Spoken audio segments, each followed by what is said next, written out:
Gotta go. Girl talk.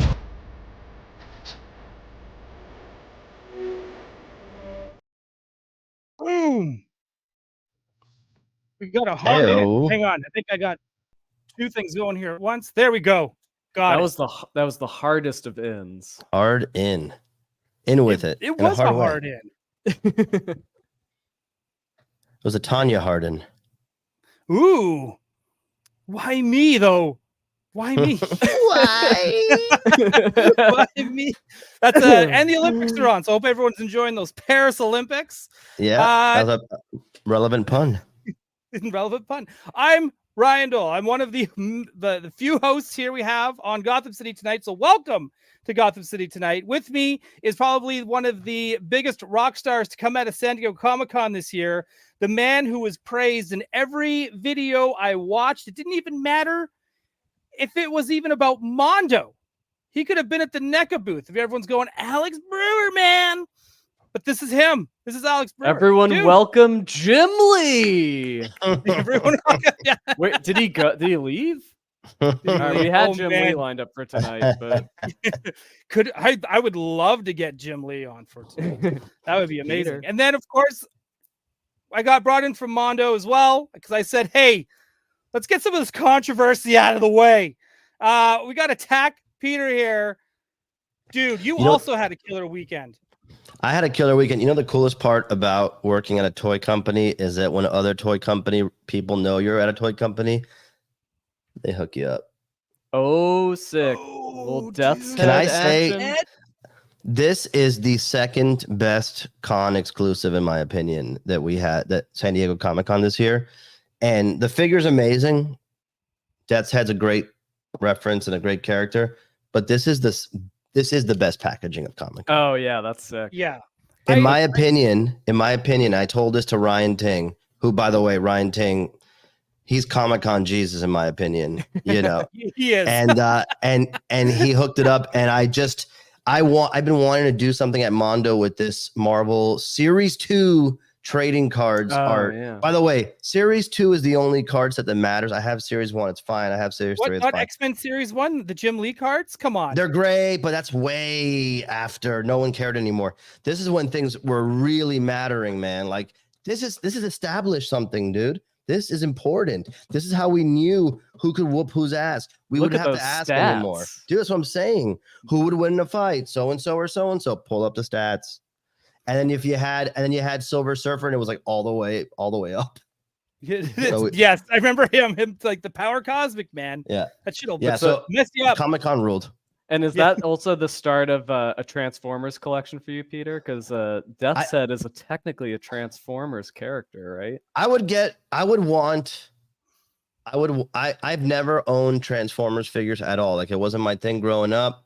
I really liked the look of Optimus Prime and Bumblebee in the first movie, the Michael Bay movie, but I still didn't jump on. But I would be really interested in a animated style Transformer line for the first like animated movie or whatever. So I could see that. Yeah. But I'm talking to you. It's about the box art, dude. There's something about this that brings real warmth to my heart.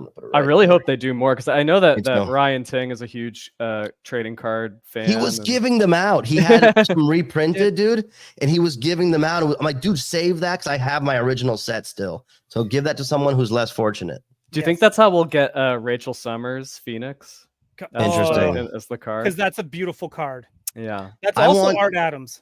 Yeah, Hey, right. By the way, Art Adams was at the con.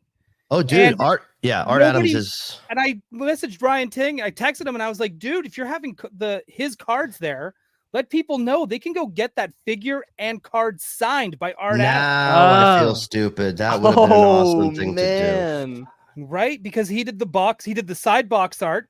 It's based off his card. Oh yeah. And and he was giving out the card. I was like, dude, you can have that's a no. I shouldn't say a triple threat. That's a double header. No, yeah. I've developed a casual friendship with him over the last few years, Art Adams, and I've considered sending my entire binder of cards and say, dude, I will send you Mondo figures for the next year. You tell me what you want. You just pull out every one of your cards and sign them. I got some cards signed by Art Adams. It's cool. I got a couple X-Men classic covers that he did, like the Savage Land ones. So I got those ones signed by Art Adams, and then I got the Marvel Girl, the Jean Grey card signed, and of course, my first crush, Shadowcat. Oh yeah. Nice. What do you think? And you don't have to answer this right now. If you don't have the answer offhand, you could send me a message later. Anybody, actually. What is the best Art Adams cover, if you could think of one, in comics? Marvel or DC, preferably. I don't even know if he did DC, so you'd have to let me know. But I asked because we've been doing these cool comic repro prints at Mondo, and I keep trying to figure out what is the right call. My original goal when I got to Mondo was like, let's reproduce the cards big. And I asked him, and he goes, the problem with that is I drew them that big. And so, you know, when the original art is tiny. So anyway. Hang on. You got it. I feel like there's like a classic X-Men cover. I think so. There's a couple there's that famous one with like all of them Wolverines on the front, like there's not, for my money, Art Adams Hulk is like, you can't do better than that. Hang on. I'm just going to share. I'm just going to share my Google. Oh, you got a good example? I figured you wouldn't know this answer. Because I was like, I just don't have them on me per se, right? Like, so it's got it. Right. Oh, that's it. He redid that classic one, right? He redid that one. Yeah. Like, there's. Oh yeah, I know about these redos. Would that be rude to put this out as a repro instead of the original one? Oh, here, this is an original. Right, that's an original. Hang on. There's. This one's great too. Class. Yeah. And even his classic X-Men run, they're so good. I mean, even like some of the Ultimate X-Men covers, like he's been working steadily for decades. I know. Right? So it's like you have so many eras to choose from. He just keeps getting better, which is crazy. Right. Like, it's one of those weird things where he becomes more Art Adamsy as time goes on. Like he's crystallized himself. It's insane. The one just below is the one I was thinking of. The one right below this one. You're saying? This one here? Yeah. I mean, that's the most famous one, but it's definitely an early one of his. You're gonna have to look into it. Like, no, that Storm one is great. I was looking at that one. It's really good. But it's like this. But I like the redos you're talking about. You know, like those recreations. I feel like you get the classic colors, classic suits, but the recent rendering style, which I think is his best. Like like I said, he gets better with time. You gotta do his Gumby covers. Yeah. Anyway, Doell, don't bury the lead. Everybody wants to know about Ghostbusters. Whoa! Who's that little spud? Hey, dude, Slimer. This is my favorite piece of my. Hey, Slimer. Like, nobody can do it. But yeah, I was at Hector's house and we were painting prototypes for Comic-Con. He was starting to show. You know, I'm an artist. I can paint, but I never painted figures before, much less prototypes. And so we were there painting in his garage, and he was showing me the ins and outs of that stuff. Super fun, by the way. But then we were going through like a box of like scrap 3D print prototype type things. And in the bottom, I was looking for something else. I was looking for like a random foot, and I found this in what looked like a little dime bag. And I'm like, dude. He goes, you want to take it? I'm like, so for research purposes, it's here at the house. Nice. I love it. Yeah. Okay, so before we get into this lead that we've been worrying for the first 10 minutes, let's do a quick howdy do to the chat, because we're starting to get super chats rolling in as well. So I'd like to thank everyone for that. Video Power Gaming is here. Damian Ristori, thank you for being here. That's a new name. Gady's Toys, Andrew's Gady's Toys. Yes, Alex, if you're not watching his channel, you should be. Because you know what? I'm really hoping we get to it. We're going to need to make this man a Janine. Toy Geekosaurus, my boy, Johnny Cock, Cougar, McGillicuddy, Brian Carr, Dorlaxian, my dude from Warman High School, Bionic Funk, the professor of Ricketts himself, Thomas Crosby, Rabbit McGavin, I like saying that, Mighty D18, Jack Knight 73, my friends over on the other side of the pond, Toy Anxiety, Craig, thank you for being here, hanging out, Mark Cosplay 117 or 117, let's say 117, that's nice to say, Luis Bastor, I can't. Ballesteros. Oh, thank you, Peter. You should be here. That's a double L. It's a Y. Oh, thank you. Skylar Davis, you can be my coach. Your hombre. Code Killer Confusor is here. Shondo Gecko, the Ryan Doell fan club, Doc O's collecting. Let's see. Jace is here. William Sophio. Thank you. Man, good thing you're here, Peter. Yeah, I don't know what I would do. Yeah. Tover Khan, Young Humus, he is here as well. Matt Bush, the first one, $9.99 super chat. Take my money, Doell. Well, I'm not just going to take the money. I will be splitting it with my co-hosts. So we're all going to get a couple bucks. 333. Yeah, you're right. Gotham Stalker is here as well. Tony Johnson, thank you for being here. Johnny Cog with a $5 super chat, paying the Doell toll. Congrats to the Mondo team for winning San Diego Comic-Con. Yeah, man, everyone's talking about you guys. Stupid sandwich. Again, also giving you guys the praise. I love it. King Panther, right? There's a rumor spreading that Mondo is the greatest toy company now and forever. Dudes, look at this. And my boy, Mad Hatter Reviews is here. If you've had a Jim Lee 90s hologram cards, all the girls were on you. It's true. What school were you going to, Mad Hatter? Yeah, he was living in New York. I'm sure he was living in New York at the time. Yeah, exactly. The girls were on. He was like, "Are you okay? I saw those guys just whooped your ass."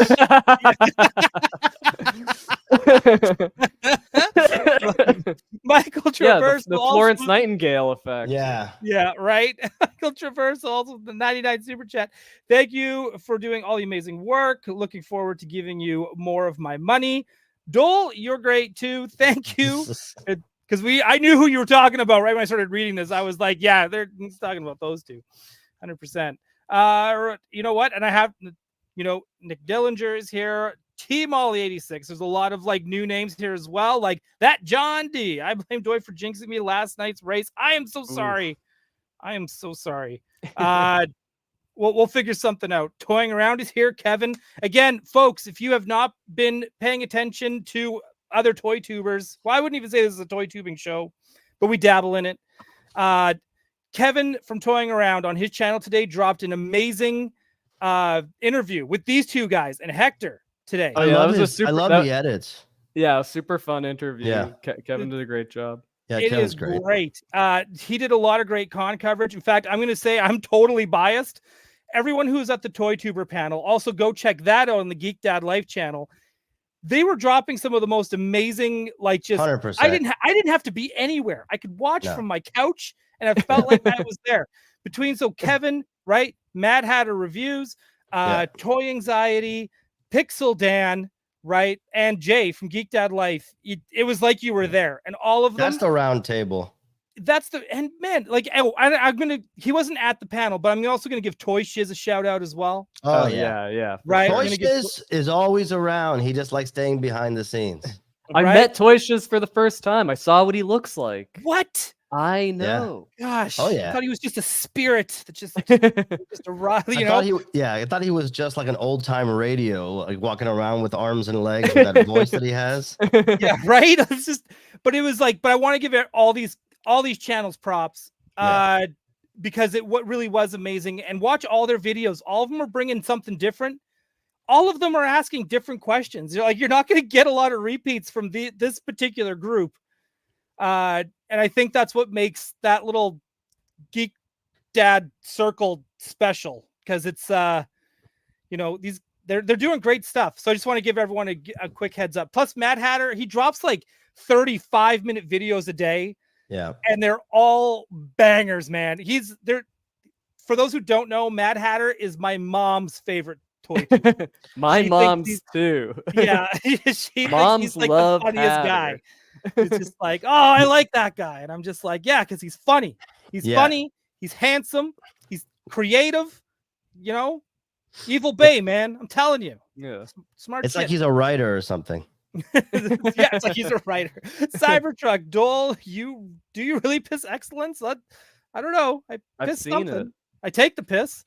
That's the right. Like it's all good. But thank you everyone. Thank you everyone in the chat for being here. All right, let's get into it. Real Ghostbusters. This is Before we do probably one it, of- before we do it, I just want to say that Mad Hatter gets, and all you guys do for really, but Mad Hatter gets the energy that we should be approaching all of this with. Which is why I gravitated towards him originally. I thought he was, like a wrestling heel, but he's actually a sweetheart of a guy and really smart. Yeah, he is. And I when he approached the booth for his walkthrough this time, I was like, oh shit, because my voice was already gone. And in a Mad Hatter video, you don't want to be like, you can't. no, you you watch be Trevor from NECA. He all of a sudden it's like, who is this man? right. He's like a preacher. He's like a tent preacher. You know what I mean? And Johnny Cock had a comment above there that he says, I just realized, he goes, I feel so dumb. I just clued in that he's a super heavy influence on Nick Bradshaw, referring to Art Adams. Nick Bradshaw is one of my and Nick Bradshaw is one of my favorite comic artists right now. Yeah. And stay tuned. Nick Bradshaw and Mondo are going to be crossing paths in the near future. That's all I'll say. Oh, that's very cool. Yeah. Okay. Ghostbusters, Doell. Let's go. Oh, sorry, guys. My fault. My bad. Real Ghostbusters. Dude, this was like one of the biggest talks of the town, unless you were Dan Larson, who said this is a 40-year-old cartoon. No one's going to buy it. I love Dan Larson. Yeah. He's like, the way he's just like, I love that. I loved it too. He's Mount Rushmore of just my own personal YouTube. Dan Larson's right there. Elder statesman. Yeah, 100%. In my opinion, he should do every stream like this from now on, like arms crossed and kind of like sitting back. And just like And if you get him to sit forward, that's kind of a compliment. It is. Yeah, right. That's when like, okay, I've got it. But he, we were kind of talking about this, and this was like a big, like whether you were excited or mad that these exist, everybody was talking about these. But the one thing that was really consistent about everyone talking about the real Ghostbusters figures was how amazing and gorgeous and beautiful they are. So again, and expensive. Props against you, Alex, because yes, we're gonna. That's what I'm getting to. Okay. The price was my idea. Everyone was like, "Go cheaper." I was like, "No, this is our number." I wrote it down on an envelope. I was like, "You guys gotta guess what I'm thinking." We go forward. We wrote down a number, and then he added a 2 at the end of it. Yeah. There you go. That'll be it. No, $20? No. Exactly. So now you know. Yeah, that's that seemed to be a big thing. We got like Geek Dad Life. He got in crap for talking about like, I'm paying that, and then of course Craig got buried in the comment section. You would think Craig punched somebody's grandmother in the face the way he said, "I would buy those," and I think it's a good deal. Poor Craig. That's what happens when you're Leonardo, right? And you're Leonardo. Yeah, I was sitting like watching all, full transparency. Monday after the con, I was riddled with what I imagine is COVID in my hotel room. We couldn't even go home because our flight got delayed, and that was kind of a blessing. So I was like just like with a fever in the hotel room, but I was able to start watching Geek Dad Life, and on Tuesday we watched you guys and so I was watching everybody like just take shrapnel. I'm like, but I will say that I'm going to speak as I'm going to talk about it the most that I can. You have to understand that a lot of this is like seriously legal corporate stuff that I can't get into, but I will talk about this the best that I can. And that is to say that first, putting my, privileged toy collector hat on, right? I understand the Jay and the Craigs of the world and their opinion, because I remember being like, when did Hellboy the movie come out? 2002, 2003 or 4? Right. Yeah. I must have been 21 max. I was working at GameStop as like a third key, which is like the third manager. And I was making, retail money for 2004.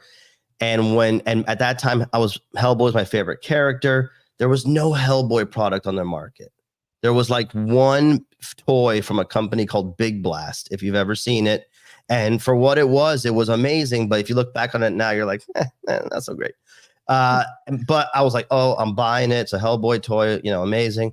And then the movie, came out, the Guillermo del Toro movie, and then Sideshow just went on their website. This is 2004 or so, and announced life-size Ron Perlman head sculpt, life-size right hand of Doom, quarter scale bust of Hellboy, quarter scale of Abe Sapien, life-size maquette of Hellboy baby with his little dingus hanging out. Just nonstop. Yes. And yeah, exactly. And anyway, and I just went, and I had no real justifications. I did not make enough money. I just went, I got a credit card for the first time. I went, boom, all of it. Because I was so starved for Hellboy stuff that I just wanted everything. Got it. Right. Not everything showed up painted as well as it was promoted, but still, for the most part, I still have the baby with the dingus. It's an awesome piece, but it's bronze. Anyway, the point is, I remember saying, I don't care what this costs. I've never had a chance at this. I don't know if this movie's going to make any money or if I'm ever going to see a Hellboy figure again. I wasn't that far off. We had a good run with Mezco and then, right? Right. But my point is, I'm not going to roll the dice, and so I got it and I didn't think about it. But I also understand, not everybody is in that kind of position with disposable income. I was still living in my mom's house, so I get that. But I will say that the goal of these figures, and I said this somewhere else, I forgot where, is not to put out something that would sit next to other mass market figures on a peg at Target. That's not the goal. Right. In fact, originally the plan was for these to be 1/6. And we decided not to do that because it seemed, especially talking to Alex and our painter, Mark Bristow, and like hardcore Ghostbusters fans, which I love Ghostbusters, but these guys are the real deal. The climate was, all we've ever wanted is this figure line. Please make it in the right scale. Do not screw this up. And so we weren't suddenly going, well, all that paint, deco, and detail and sculpt that we're going to nail in 1/6, we're not going to scrap it. We're going to try to bring that to 1/12. So on the first point I'll make is that the goal is for these things to be premium, right? Mm-hmm. The second point I'll make, probably the one people want to hear more, is how did we land on that price? I can't get into those details, but I can tell you that it wasn't random, and there's a lot to do with the business behind the scenes, and a lot of parties had different things to say. But we were basically at a situation where we're like, well, we can say, screw this. And, Alex's sculpts would live on Instagram forever. Or we can say, let's see, and put it out there. It's hard because you can't get out there and say and explain all this in the moment. You know what I mean? But I can say that it wasn't random. We knew it was going to be a tough price point for some people, but we also really believe, just like 20 years ago, there was barely a price you could have put for me not to have a Hellboy hand. Like there's just, it was really, I paid $500 to put my hand in Hellboy's right hand of Doom. That's in 2004 money. Yeah, dude. It was like my mom got mad at me, dude. And I was 21 years old. Like I was an adult. And she's like, you're stupid as fuck. Yeah. And especially because it was actually one of those foam hands you get at sporting events. He just got completely taken. No. Look, I was so broke, the power just went off of my case. But the point is, I understand both, points, and the reality is, we couldn't live with the idea that Alex had willed these things into his existence by posting them, created an awesome snowball effect that people flipped out just from his post. And then we go, oh, well, that doesn't make good sense to me in the grand scheme of things. Like I would not be happy with myself looking back and said, we let that one go. I'd rather us, steer that, know that at this company, Alex has a lot of say. in terms of the design set choices, the characters, the paint. Everything goes through Hector for sure when it comes to those final decisions. But it's awesome that here Alex has a major voice at the table, whereas at another company he may just be working for hire, right? I don't want to speak for you, Alex, but I feel like that's the case. Yeah, no, I'm very thankful that you and Hector and Bob and everyone like want to take a chance on this, because it would be much easier to say no. let's not. It is a bit of a experiment, because it was this sort of thing that happened within the community, and we believe in that. Like, we believe in the fan excitement around this, and we're hoping that that the line does well, and that people can find a way to support it. I totally understand the people who were looking forward to this and were priced out, and feel upset. Like, that's totally legitimate. I think also, the thing to keep in mind is that we have, a very specific lane that we're working in here, and that, I've seen some comments to the effect of, this is our one chance to get real Ghostbuster figures. Like, this is it. Like, it's either these or nothing. Well, I mean, Hasbro is the master toy license holder for Ghostbusters and real Ghostbusters. They have seen the huge response to this. They've seen everything we've seen. Like, there's a good chance that there may be more affordable mass market real Ghostbuster figures at some point from them. So it's not hopeless. But that being said, these figures, like, we have because of the price point, we have the resources to make them what was shown at Comic-Con. Like, and if you saw them in person, if you saw them in that case, sometimes it doesn't translate as well to the on photo stuff, but they're like beautifully airbrushed, painted. Like, there's all these like subtle hues that our painter Mark Bristow is able to work in there. Each little component of the proton packs is painted the correct color that it should be. There's all these like little parts and things, and granted that we've shown prototypes, we still have to execute it, right? But we at least have the resources to be able to do that on that level, and we're not doing things like, this chunk has to all be one color because we can't afford this many paint hits, or the jumpsuits have to be cast in just a bare plastic, and or that we have different body types too, right? Or exactly. I mean, like, they'll all have the proper body types, and I mean, and the villain ghosts can be big. Like, that's the other thing, is you may not realize from the photographs, but Sam Hain is 9 inches tall. Boogeyman is 9 inches tall. He's got his head is most of his body, but he's still quite big. So the ghosts alone are like so impressive, Alex. Thank you. Like, when we look at the close-ups of like the Boogeyman and stuff, it's just like, it looks like it crawled out of the TV like The Ring. Oh God, don't say that.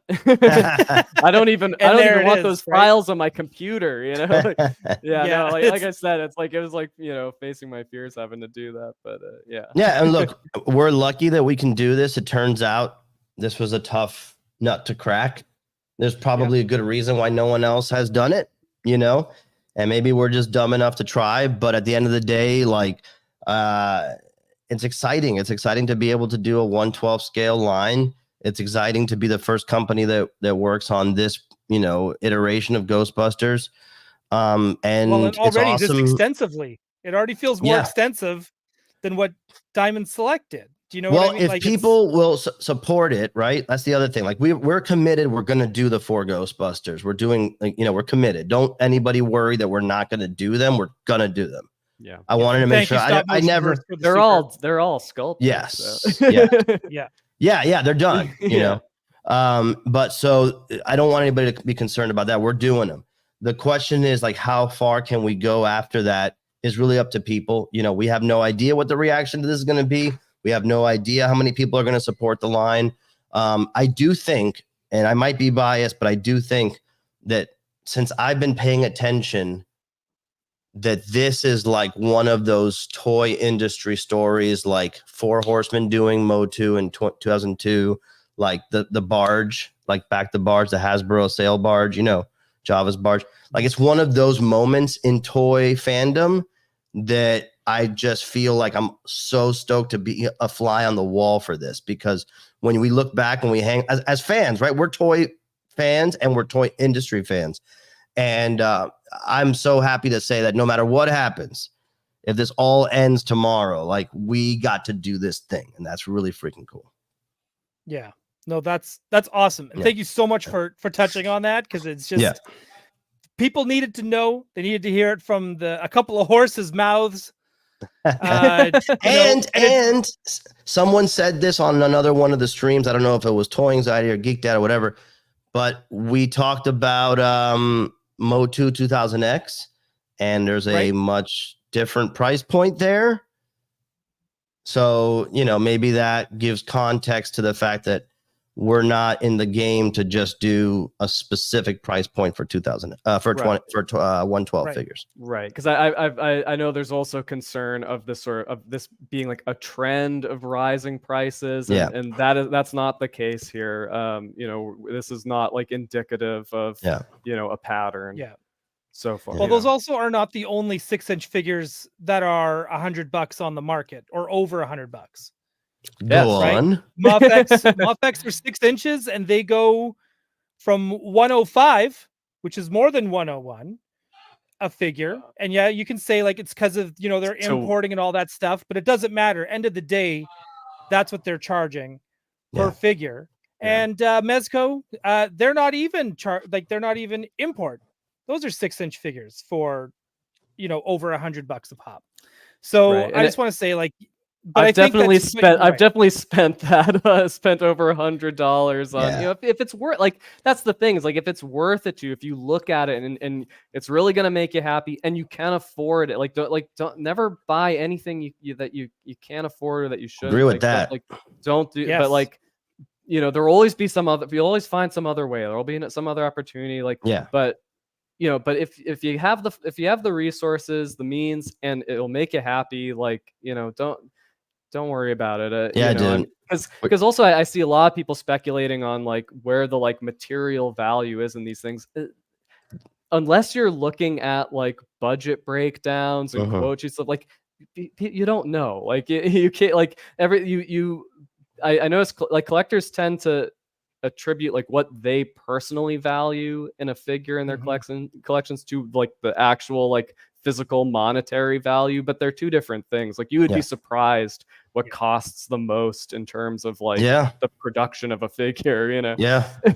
A lot of I see a lot of, you know, one thing I love about the toy tubers we just talked about is they don't do this thing, Alex, that you're describing right now, which is they like to sit like this and goes, well, the way I see it is you got to think about articulation, bro. Every finger is $50, or like, you know, or something like that. It's guys, it's not what you think. There are so many factors, and from one project to the next, it can change. Like what the rules are for this project from this company, for this license can be totally different over here. And you know, we're learning that as we go too, because Hector's got years on us, you know, Bob's got years on us in this industry, but the rest of us are fairly new to the behind the scenes of it. So, you know, I would just say at least I would say at least give us the benefit of the doubt that we're not trying to, you know, con anybody. I'll say that. And what I will give folks out there a little formula to think of in the future. If a company is producing figures at a mass market scale, meaning you go on Toy Shiz's Instagram and someone says, hey, these just appeared at my local Target, right? Then that means they're producing quantities that are so high that the cost per figure becomes incredibly low. So therefore, what you have to charge for them to be profitable is a lot less. But It means you're fairly confident that you're going to sell the majority of them, the vast majority of them. If you see a certain big name company not take a risk on a certain IP or version of the IP, it's because they probably don't believe that they can be successful at scale. And so if someone else picks that up, it might be that they're willing to take the risk that a smaller group of fans values said IP enough to pay a larger price point that it's going to cost because it's going to be a smaller pool of figures. Right. I'm probably going to get fired tomorrow. No, you're not. You're not. That's okay. If you do, this $50 super chat is for you. Thank you, Michael Traverso. By the way, Mondo toys are incredibly detailed. The sculpts and paint are always on point. Few, if any, QC issues get handled. Mondo nailed the 1/6 MOTU, 1/12 Ghostbusters, and 1/6 Thundercats look great. Now, who do I have to speak to about a Silverhawks line? That looks like Brian Flynn can keep it. Yeah. Oh, that looks like a challenge. That looks like a challenge. Good luck. Right. But has anyone ever done 1/6 scale vac metal? Is there like a Death Star droid that Hot Toys has? I was trying to Gentle Giant. Did they do that for 3PO? Because they do their 1/6 scale. Oh, figures. the jumbo Kenner stuff. Yeah, because Hot Toys does die cast. Oh yes, die-cast Silverhawks. Oh, yeah. Let's 50-pound Silverhawks. Let's do it. I love it. Oh my gosh. Okay, is everyone good? Is everyone in the chat good for this explanation of prices? Can we move on to the wonders that is the Batman animated series? Yeah, is this not Gotham City tonight? Is it New York City tonight? What is New York City just tonight? have some podcast? You're just the journalist who was able to break, and have us both here post Comic-Con first. No one else wanted to talk to us. Yeah. Nobody else. Yeah. I'm sorry, Craig, for getting this scoop.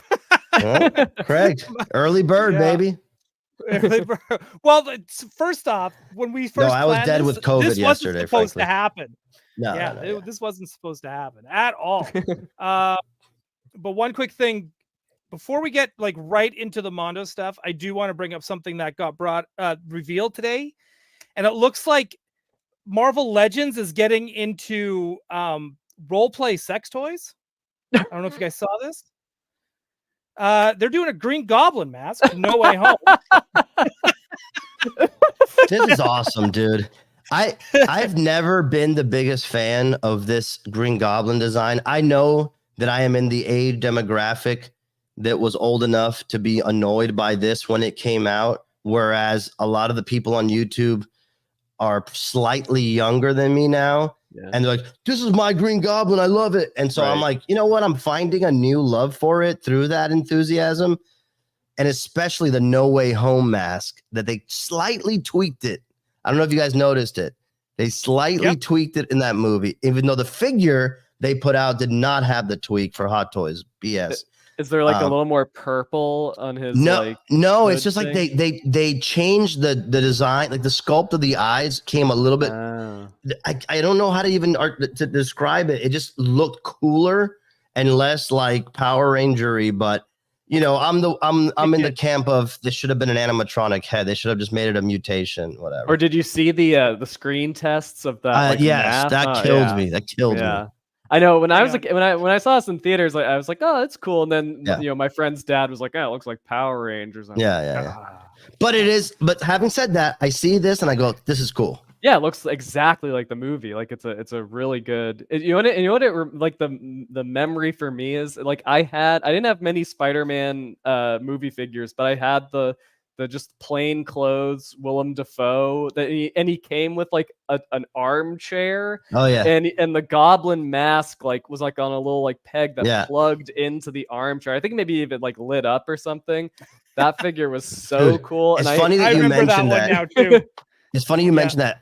That movie came out right around my birthday, and I was again 20. Yeah, I was 19 years old, and my grandmother, rest in peace, gave me $100 for my birthday, and I was like, holy shit. And she's like, what are you going to get for your birthday? With this heavy Cuban accent. And she said, what are you going to get for your birthday? And I go, we're going to Toys R Us. I'm buying all the fucking Spider-Man figures. And I got like Mary Jane and like plain clothes, you know, Osborne. And she went with me. And she, like, again, I had all these things in my hands. I paid for them. And she just looked at me like this. She's like this. She goes, that's what you're buying? Yeah. Dude, I remember that feeling. You're like, they don't make Hellboy stuff yet. No, they love me and they're supportive. I mean, but when I saying it, there's so many moments where I remember feeling like such a loser. And so, like, I get it. And by the way, Craig, can we use whole sentence structure, not just fragments, bro? What are you doing here? Because he's doing this. He's doing this. He thinks we forgot. We missed the super chat from earlier. Why is he backseat streaming? He can't help but to manage me no matter where I don't even work for him, and he still has to like manage me. I don't get it. Is this a question about the single packs? Yeah, it was the question about the single packs, which we acknowledge. What up, Brian? But thank you, Craig. Thank you for looking out. Brian Carr, $5. Doell rocks. Oh, thank you. Mondo killed SDCC. I knew 1/6 MOTU and Thundercats would be amazing, but didn't expect the MOTU 2000X 1/12.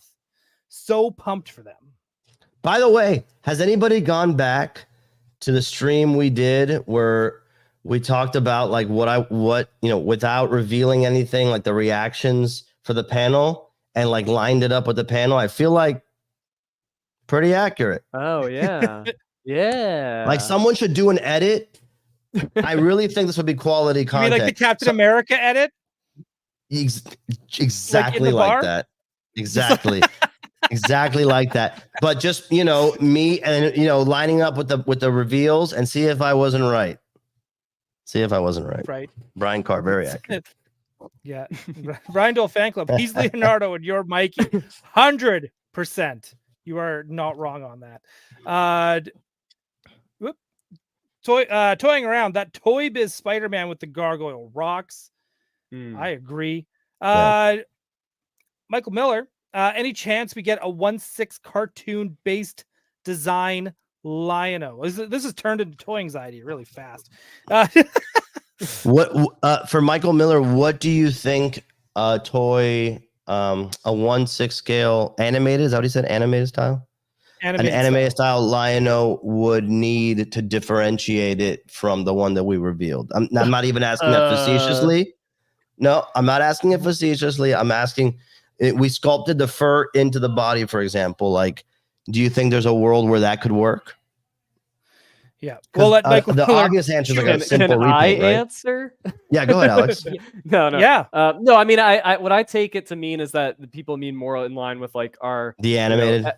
Batman, X-Men, Spider-Man stuff. I guess we could have done that, but I don't think any of us really wanted to do that. Like, the whole thing at Mondo is like we want to create something when we can. We don't always have the chance, right? Yeah, Not every licensor is cool with it, but when we can, we want to.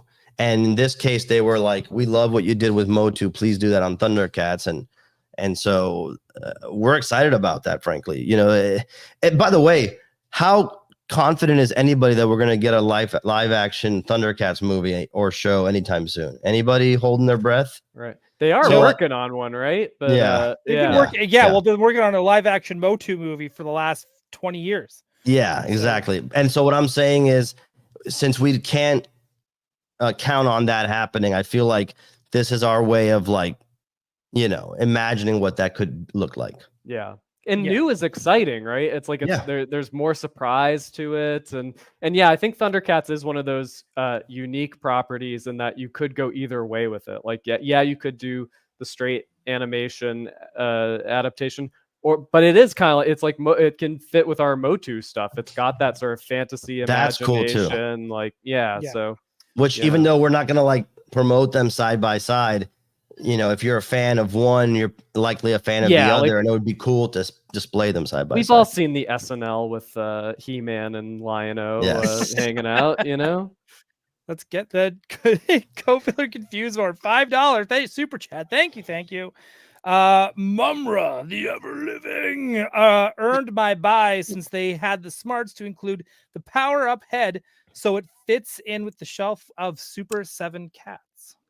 I'll say this, Oh. dude. You guys are not ready for that sculpt Yeah. of Mumra. Yeah. Have I ever said something like that, and then someone goes, that was BS. We were ready for it. No. Let me tell you that, Alex, am I right? Is that Mumra sculpt not like I'm through the moon? It's insane. It's May Tamtaranya. Like you look when he shows us what he's working on in the meetings, like you want to weep. It's so beautiful. Yes. So beautifully detailed. Yes. It belongs in the Metropolitan Museum of Art of New York, with in that gallery, that portion of the gallery that's all the like white Greek statue, ruins. That's what this thing looks like. It literally looks like that. And I am a casual Thundercats fan. Like, don't come after me, Thundercats classics, all those guys. Don't come after me. I like it. I was more of a MOTU guy, but these designs are winning me over in such a big way. I think you're going to be floored. Hey, do you know what else belongs in a museum? This is my segue, because this is beautiful. This made me weep. I was so excited. Oh, yeah. We are getting a new 1/6 scale Wolverine Sentinel head base, short like King edition. Short King edition. I love it. Calling it the Bruverine. Yeah, the Bruverine. We got a Dolverine, a Bruverine. This is the multiverse. Gotham City tonight. And also, that torn up torso, the shirtless Wolverine as well, dude. This is amazing. Yes, and is that an eyeball, like a Sentinel eyeball that hangs out of it? It's like, I think part of its brain, I want to say, like there's like a hole in the back of its. I was thinking it was just some sort of like, because it has both of its eyes on the front, so I was thinking it was like a computing component. But yeah, and you still got toothpick denied. Eh? What's that? Of all the heads, you still got toothpick denied. What do you say? The toothpick head. The toothpick. Oh, did we? I don't remember. Yeah. That's an easy custom, Doell. Don't panic. Yeah. By the way, I see. I'm not panicking. I'm just saying. Okay. In fact, it's true. You can just snip off the end of an actual. I don't remember. What was it? Wasn't there something right? about that? I forgot what it was. Like it looks like a cigarette or something. Yeah. That's which by I the way, understand. Like that's. Yeah. Let me shout out the badass reviews in the comments. By the way, not that we're gonna jump ahead to this topic just yet, but I watched his stream. By the way, 2.5 hour long stream he did with my buddy George JP. Thundercats Classics. I love George. He's a Miami guy. We met hunting MOTU 2000X figures in Miami 20 years ago. So I love that guy. Nice. But guys, that stream is too long. 2.5 hours. and second, it's too long. And he was already freaking out saying, Alex, he was saying that because of the articulation on the real Ghostbusters, he was like basically saying, we're not going to nail the articulation on MOTU 2000X. He's like, well, and like, dude, it's you nailed the articulation on real Ghostbusters. But he's like, he wants double jointed, and MOTU needs to move around. We know, dude. Relax. Yeah, we our mentality. He speaks Spanish. Suave, bro. Our mentality is always we tailor the articulation to like the needs of the character, and I mean, I guess the Ghostbusters, like I just always kind of envisioned that with a more simplified articulation, and like I didn't want to add double joints for the elbows because then you have to put a bicep swivel in. What pose in the Ghostbusters cartoon would require that kind of articulation? I want to know what split did they do? What like pirouettes are they? Come on, like at some point you want to preserve the sculpt too. Right. Until Frank Crusader makes a real Ghostbusters cover. Don't talk to me. It's all love, by the way. Badass reviews. Don't freak out and DM me now. I love you. He's also from South Florida. And by the way, he's an awesome jiu-jitsu guy. He can destroy me. I love you. Please don't hurt me. Hey, I want everyone to go check after this stream is done tonight. I want you to go check out Badass Reviews. Yeah, but it's very long stream. Put 1.5x. Yeah, it's just And Mega Watch it in J was chunks. there. Ryan, we've never Oh, done a long stream, have we? You Oh got my 2.5 god, we had hours? AJ on and it was 3 hours. 3.5 Wrap it Oh up, my dude. God. during the X-Men It's 97 self-indulgent. era. No. Dude, you want to talk about getting a good scoop? We got AJ on right after episode 5 dropped. Yeah. Okay. When did the scoop happen? In the 3rd hour? No, I don't know when. We Whatever. still had all the news of the day to cover. Yeah, we still, yeah, like it was Yeah. bonkers. It was, Oh my god. it was great. But dude, I gotta say, this is great. I can't wait for this. Was there a date dropped for this or a quarter? For Wolverine, Is this like? I think it's this year, right? Yeah. And I think so. Ghostbusters are this year. The first. So, yeah. So that's a good thing we should mention. Yeah.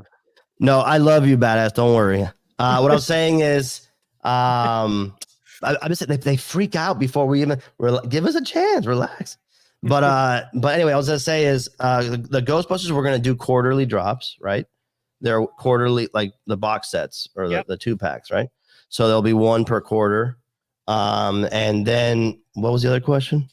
The Wolverine. Wolverine is this year. And like Wolverine, that's this year. Yeah, I don't think we've announced the month yet, but it's this year. I'm just so stoked on it because I don't know if you guys heard Hector on any of the interviews.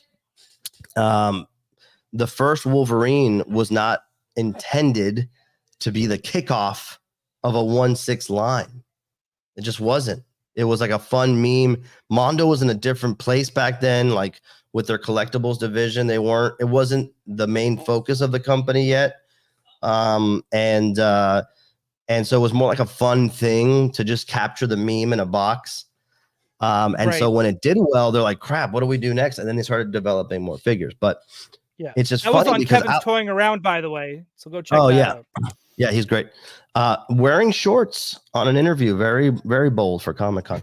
But Alex, is that the only character for X-Men that you hadn't sculpted so far in this line? Yeah, right. Isn't that crazy? Yeah, it is. Did that bug you? Dude, it's like a little bit? Not like now. into the whole line, and that was not you?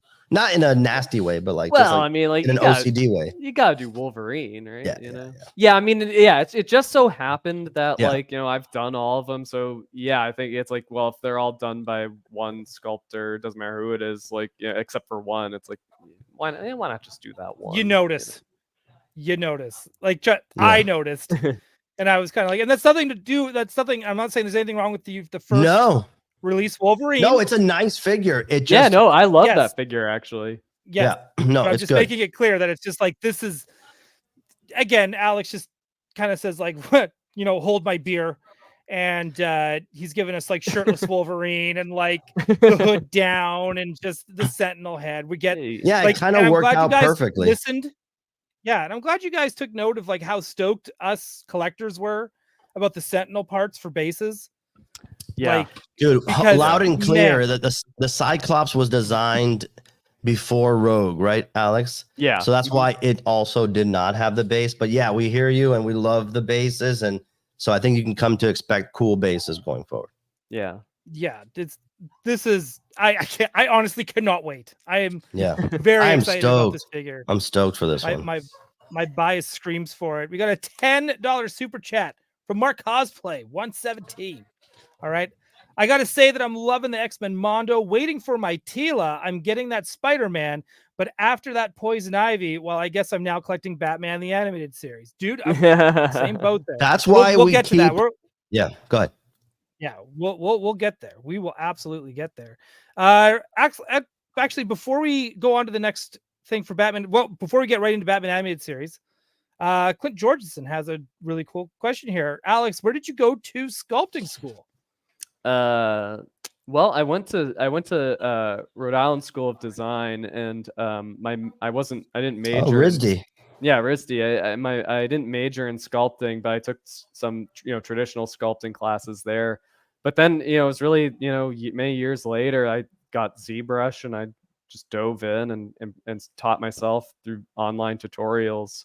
Pixel like logic. The Rob Liefeld of toy sculpting. Yeah, yeah, right.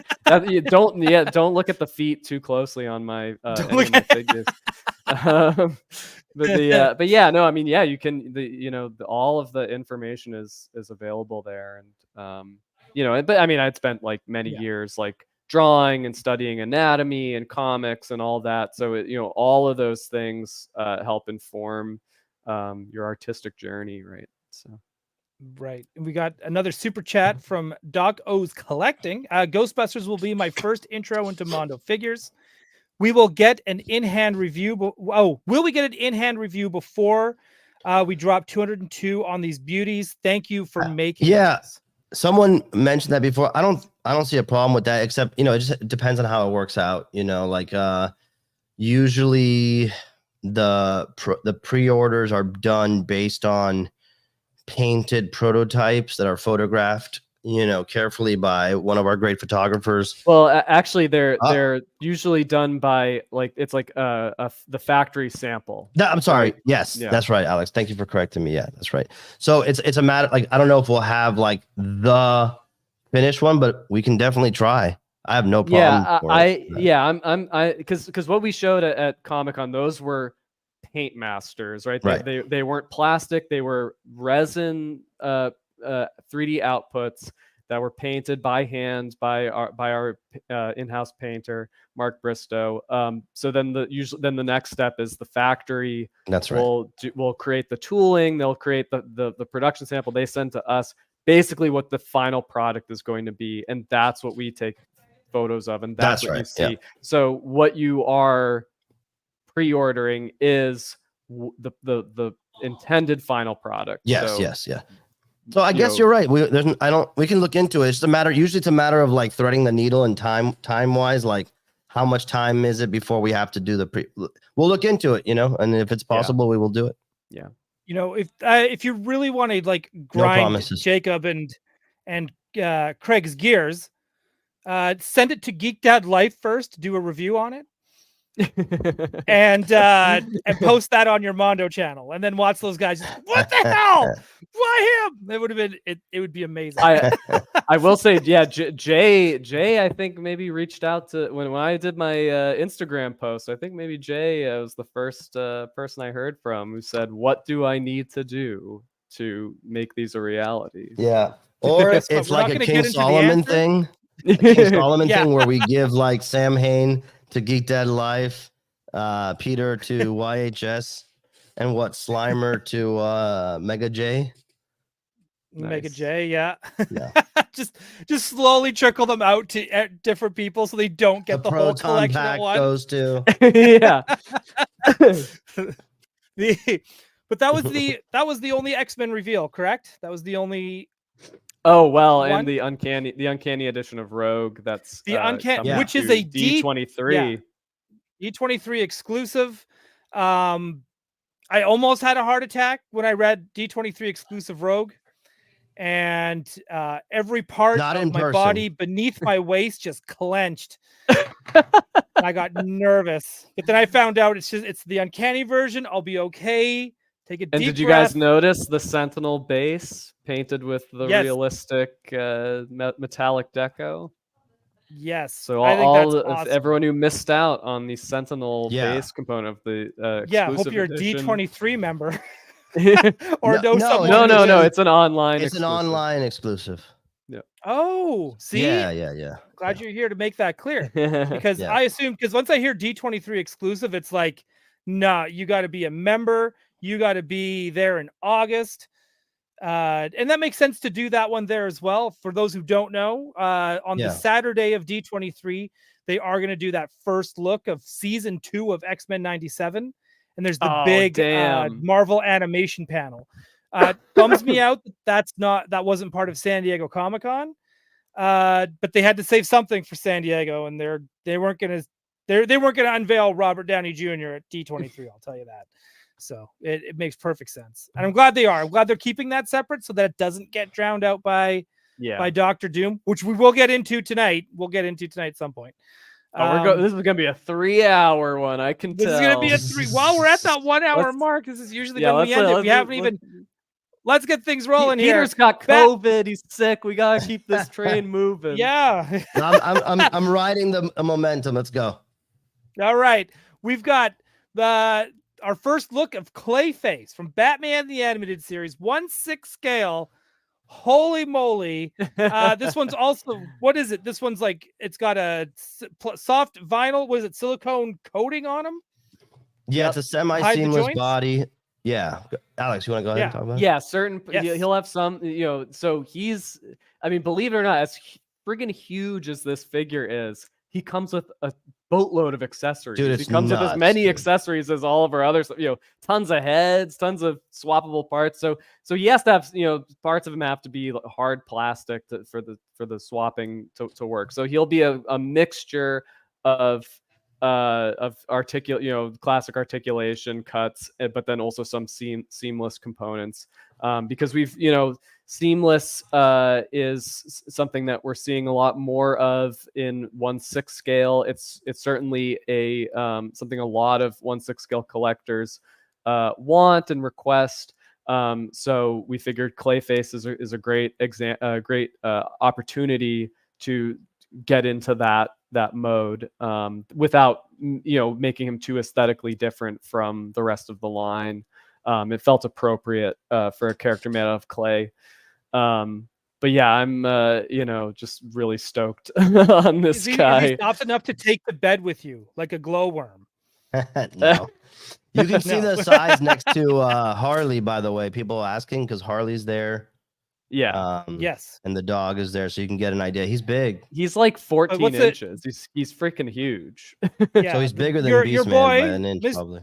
Yeah, Mr. Badass is asking, size-wise, that Clayface is like what was it? Clayface like? I think he's like 1 inch bigger than Beastman. Probably. Yeah, I think maybe if you had Beastman standing up completely, it would be about that. And he's huge. He's as wide as he is tall, pretty much. Yeah, this is dude. Again, this is like a freaking stunner, man. I mean, when I'm sculpting it, I'm always like, I when I see it in person for the first time, it's like that puddle, like the puddle version of him is huge. He's big, it's like, dude. It's like, oh, even the puddle's huge, right? Of course, his heads are enormous. Like, yeah, it's and the heads are all swappable on the puddle. Yeah, that's cool. Yeah, yeah, see, and they're the more I even look at Clayface.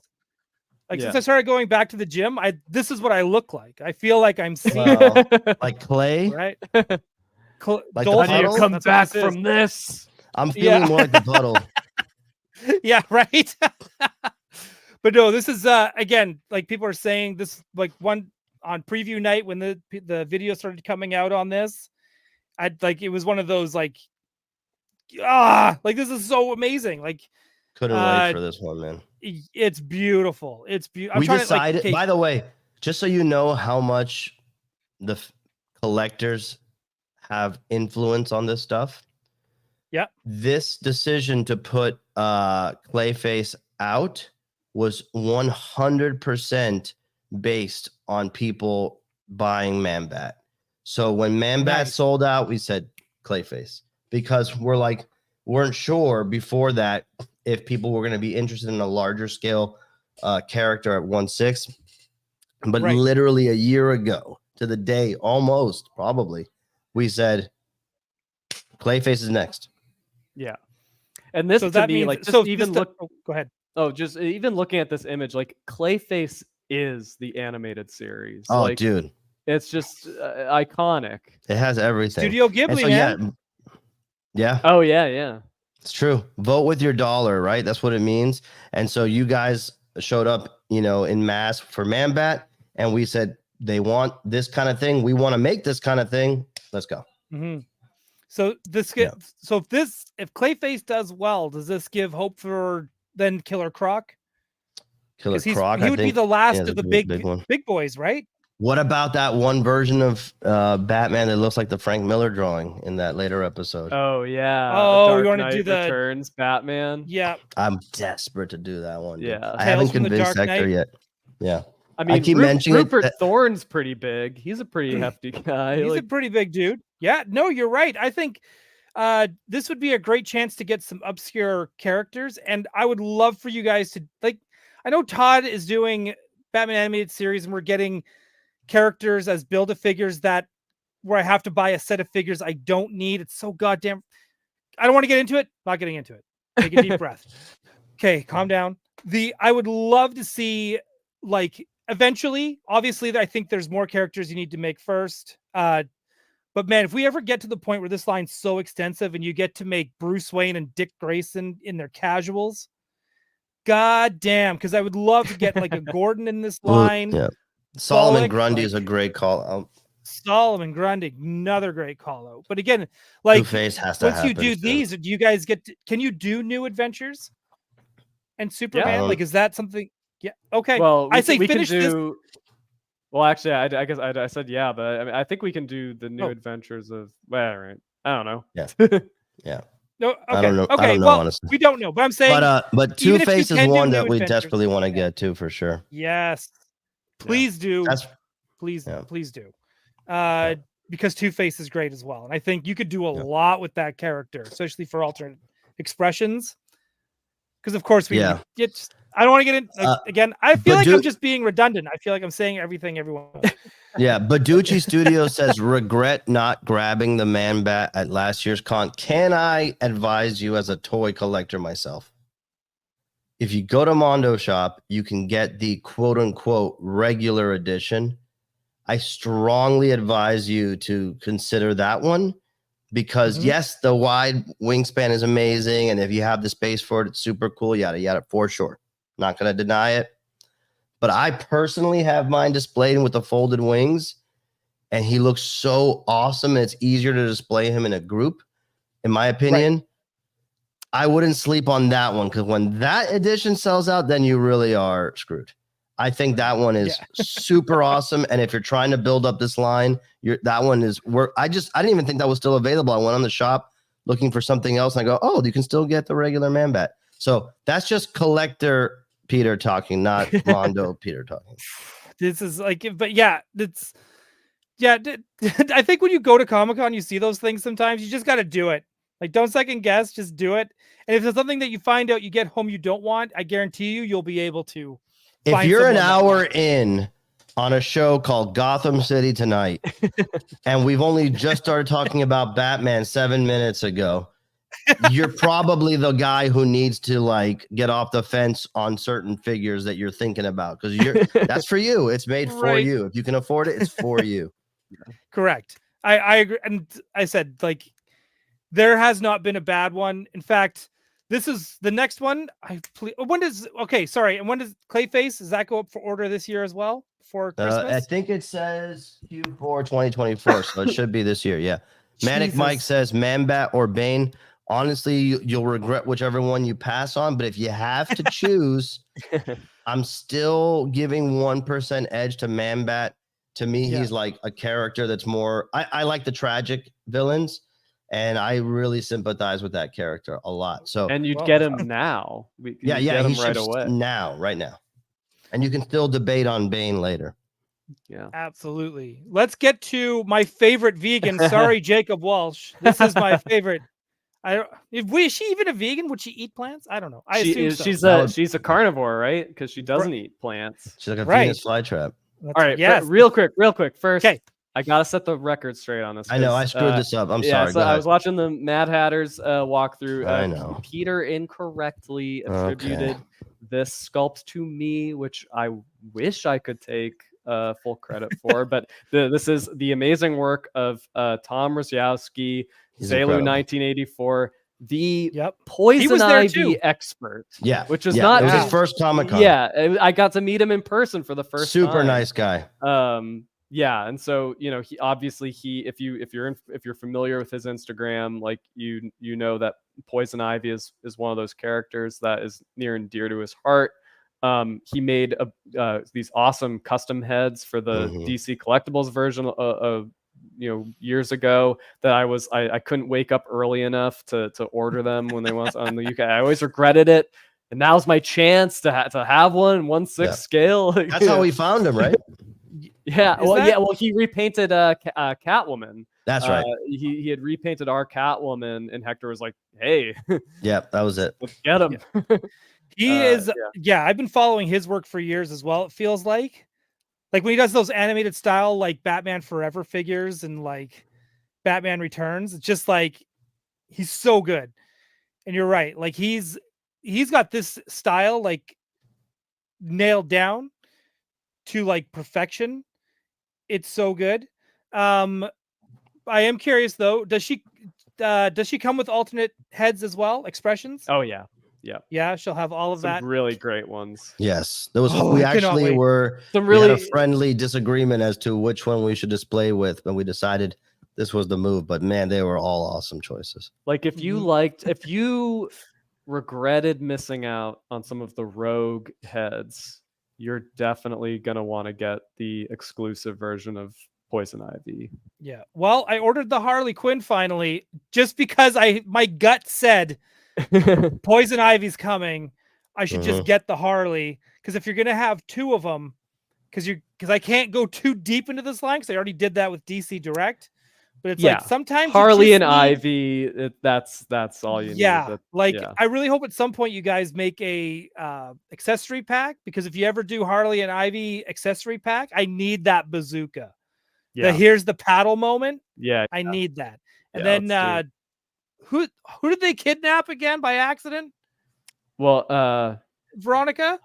Well, that's in another episode. Harley kidnaps Veronica Vreeland, yes. but a Montoya, like a Renee Montoya, she's the one who catches them in Harley and Ivy. So, right? The figures look great together too. Like I was glad that we had a Harley Quinn there to show them side by side, because they really they're the right like size. Like it's just what I always get Harley's Holiday and like Harley and Ivy. I get them mashed together all the time in my brain, because like both episodes to me are like so Paul Dini at his best, man. He's so good. We're back to Marvel, but I'm certain there was one more. Hang on. Maybe two more Gotham related figures. Did I not save them? Oh shit, I did not. But we can hang on. Let's talk about them I'll I describe them. So one is a very lanky guy with. Yeah, I'll say one thing so we don't miss out on it about Scarecrow is that I saw someone in one of the groups saying, "Yeah, Scarecrow looks cool, but I can't believe they chose that head sculpt over." I'm like, bro, you guys haven't learned yet. We don't put it all on display. Trust us, so you're gonna get multiple Scarecrow heads, some masked, some unmasked. In fact, you guys, like I've seen in comments and stuff, people are very good at guessing all of the accessories. Like some of the lists that I've seen, where it's like, well, what if he comes with this? What if he comes with that? It comes with almost all of the things that you would expect. We got Joker Rat in there. Yeah, right. That's so cool. Yeah, there's actually he comes with some things that I haven't seen anyone mention anywhere. That should be a fun surprise. So, hang on, I got it. Oh, there he is. I made it work. Dr. Crane. Dude, I love this thing. I love it. I love it too. He's gonna go. I almost want to get him because I feel like he's gonna go very well with my Robin that will eventually come out in 2025. Can you imagine we sunset the line and don't do Robin? That is my favorite version of Robin too, by the way. Yeah, like that's not nice. That's not even funny. I never cared about Robin as a character until Batman the Animated Series, and I was like, he was cool. It was awesome because he was like away at college sometimes. But the cape was like the black and yellow. So good. Well, he would just show up at random. Like it wasn't always every episode, and they always made it feel special when he did. Yeah, it was mysterious. And then when they did. Now we're just talking about Batman Animated Series, but they did this two-parter where they explain where, what was it? It's not Over the Edge. It's the Robin's Reckoning. Robin's Reckoning. Thank you. Yeah. And then they did that two-parter. It was like, holy crap. Like they made it like they took away the goofiness aspect of it and made it, they grounded it they gave him the Mr. Freeze treatment, I felt like. Yeah. For sure. I mean, that won an Emmy, that two-parter. Yeah, right. When he's like Batman, you and your stone cold heart. Yeah, it's so good. So yes, I'm with you on this. That Dick Grayson is so good, and he is now our most requested figure, I think. So we hear you guys on Robin. But speaking of proteges, hey, who's this Shui guy? Oh, nice. Okay, real quick. In high school or Yeah, middle school. I actually tried to make Shui happen. I was going to my school, saying things were Shui, because like no one was watching Batman Beyond at that point. Were the girls all over you? Well, I didn't have my Jim Lee foil cards on me, so no. But but By the way, I was pretty Shui back then. This photo is great. You can see like we hadn't even opened the floor yet. You know, like it was like no one behind it. Yeah, I'd like to thank the photographer who's able to get these nice clear photos without a crowd in them. Well, because he knows somebody at the booth. Well, because Batman Beyond is really hard to photograph. He's like a pure silhouette. So, like, if there are people standing behind him, but I noticed Toy Arc got really good pics of him as always. Toy Arc, that site gets the good photos. Yeah, you can really see all the. So Batman Beyond has like Mara Anchetta like did the paint master here and got his sort of gray highlights, which I feel like you never see in any of the Batman Beyond statues or figures, is that like so much of his form is defined by that gray cell shading. And it just like once that's in there, it's like bam, that's the character. I'm gonna say this too. This is where I'm super impressed with that, where it's blown me away, is that no matter what angle you look at this figure, it always looks correct. Like thank you, because you know how it's like you could do cell shading, but it has to be in only certain poses for it to work. Yeah, because I've been looking at photos because people are hyped about this toy. They should be. Batman Beyond was lightning in a bottle. And to me it's a very special series. And I think somehow, dude, I don't know how you do this, because you do this with your cell shading and the X-Men stuff as well. And we'll get into Spider-Man in a hot second. You do it so master craftily, like, because doesn't matter what angle you have them at, what pose you have them at, it works every time. Well, the nice thing with a character, especially like Batman Beyond and a lot of the Batman the Animated Series characters, is that those cell shading callouts are kind of built into the model sheets, because it was an animated show and they needed to instruct overseas animators to be like, the light, this is how we want the light. You know, you can see notes from Bruce Timm being like, it's lit like this, not like this. The shadows go here, light, you know. So at any rate, like, and with Batman Beyond, that's practically part of his design is the cell shading. So there, you know, you've got that very clear reference to follow, which helps. This one comes out early next year, though, right? I'm not sure, actually. Yeah. I don't know if we said... Don't do any more releases this year. I need to save up. No. Give me time to recover. But yeah, next year. Yeah, between Poison Ivy, Ghostbusters, and Wolverine, you guys are cooking me here. I don't like it. But when I see this as well, I am very excited, and it gives me hope that you guys are like, I hope this does well, this figure. I would love, because we never got in DC Direct, we never got the villains.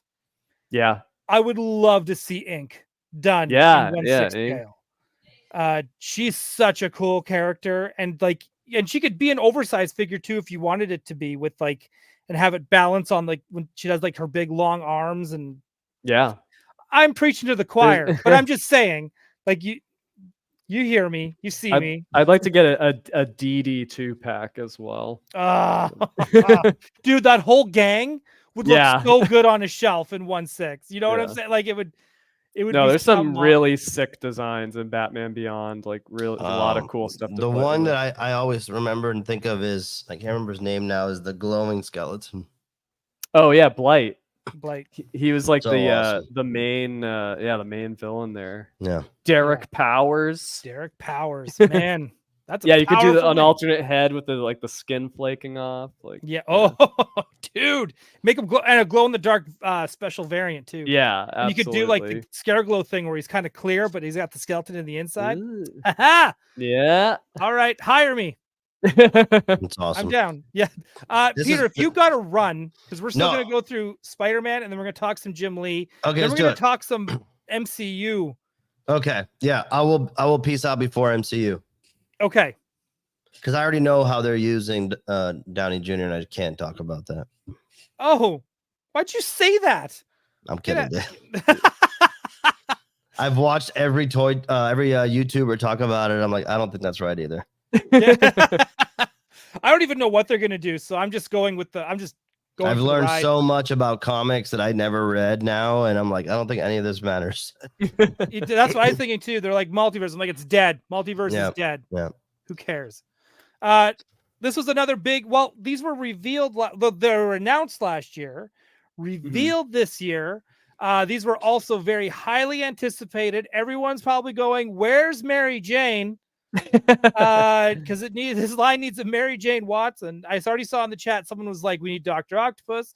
We need Green Goblin." If this line doesn't go the distance, I'll eat my hat, and I'll be so pissed off because all I want. I'm not even kidding around right now. I am dead serious. All I want is this line to do well. I want a 2 pieces on a shelf. I need Symbiote Spider-Man. Yep. And I need the Lizard in scale. Ooh, yeah. Good call on that. And I'm not sure we need it. Yeah. We need it. Yep. And I know that those aren't the next, that's not, the Lizard isn't like the next figure or anything. So we have to get there. And so if people show up for this and we get to Lizard, I will personally thank you. How will I thank you? I'll come on the show again. Right. That's Stuart saying we need a sexy black cat. Black cat, 100%. Damien's like Mysterio and Shocker. This line can go the distance because it's like, if you guys think about it, this is like, I mean, look, I know there's a lot of choices for 1/6 Spider-Man out there. And there's even some versions that are comic accurate. But to me, it needs to feel like it's drawn to be of that, to keep that mantle. And this is obviously based on the animated series, but the animated series in my brain growing up with that show is so closely linked to the comics that like they're just it's that John Romita Sr. Style. It is for like, and here's the other thing with Spider-Man as well. This might be considered a hot take. Maybe not. Maybe it's just obvious. I feel that Spider-Man is Marvel's Batman in the sense he's probably got the most iconic rogues gallery. I don't think that's debatable. Right? Yeah. Like I know X-Men has a very like their villains are very like they're holy great shit. villains. Like, I know who that is. But there's something about Spider-Man's villains. Electro, right? Vulture, Doc Ock, all of them. Sandman in this would be just mind. Although he wasn't in the cartoon, so that's at all. He never showed up ever. No, they used Hydro Man instead.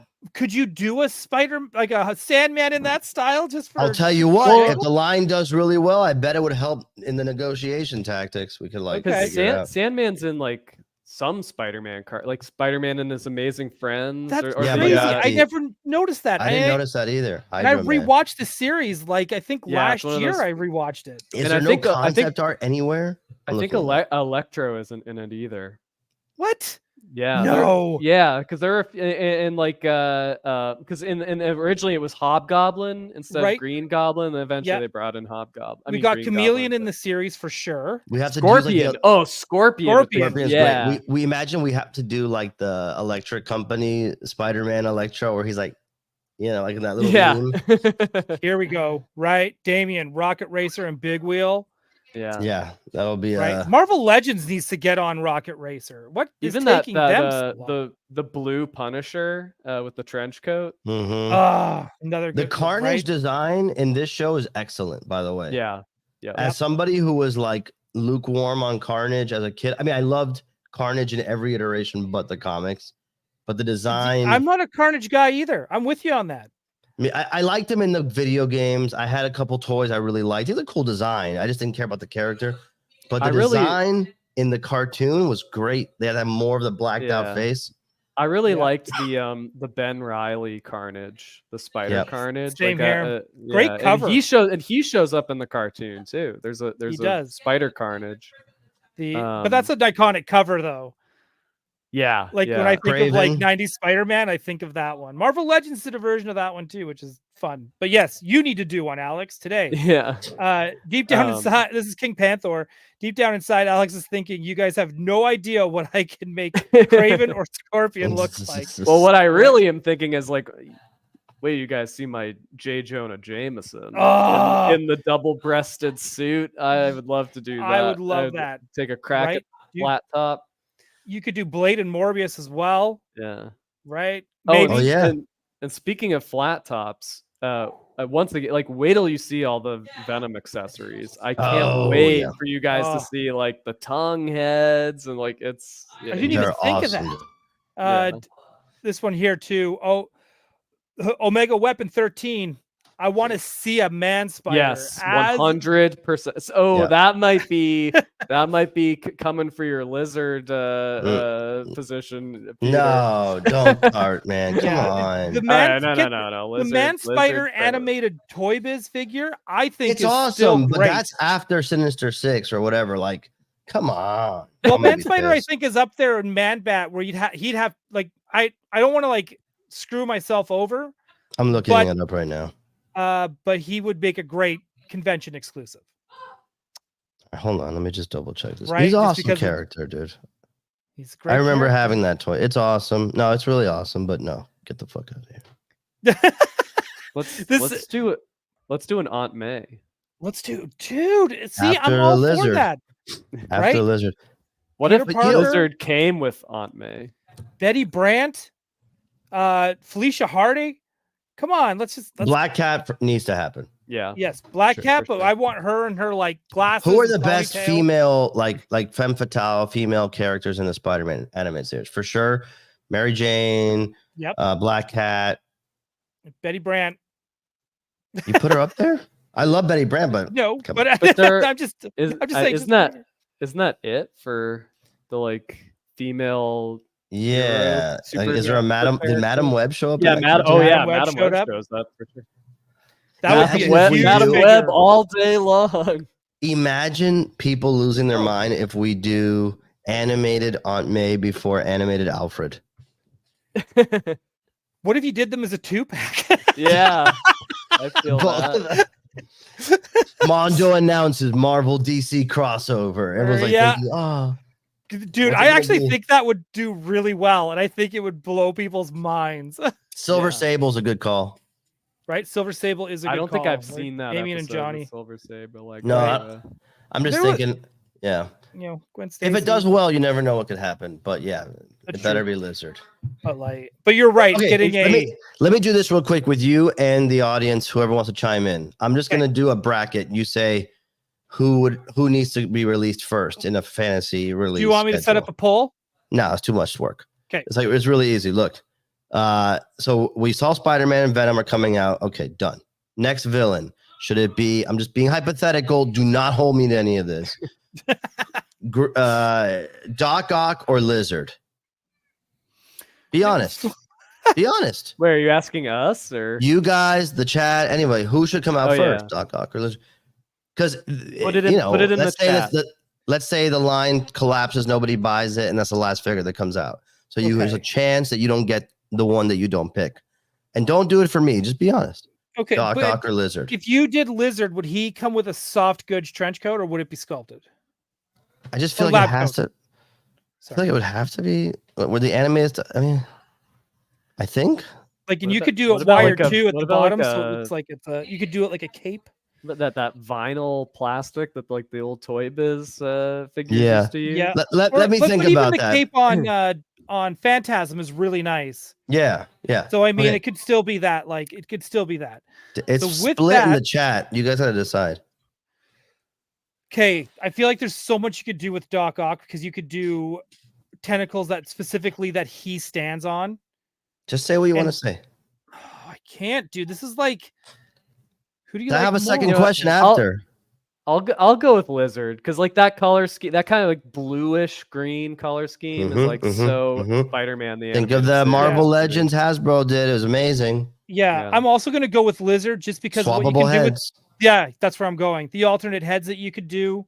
Okay, Lizard. All right, even how you guys are able to do the posing and stuff, where you could have them kind of like on all fours, reaching out with the tail up. Okay, Lizard won that one. Lizard Mysterio. Oh. Good there. I'm still gonna go with Lizard. Yeah, he's the villain in the first episode. I'd say, yeah, Lizard's Okay, more. So I'm gonna say- Lizard. Hold on. Okay.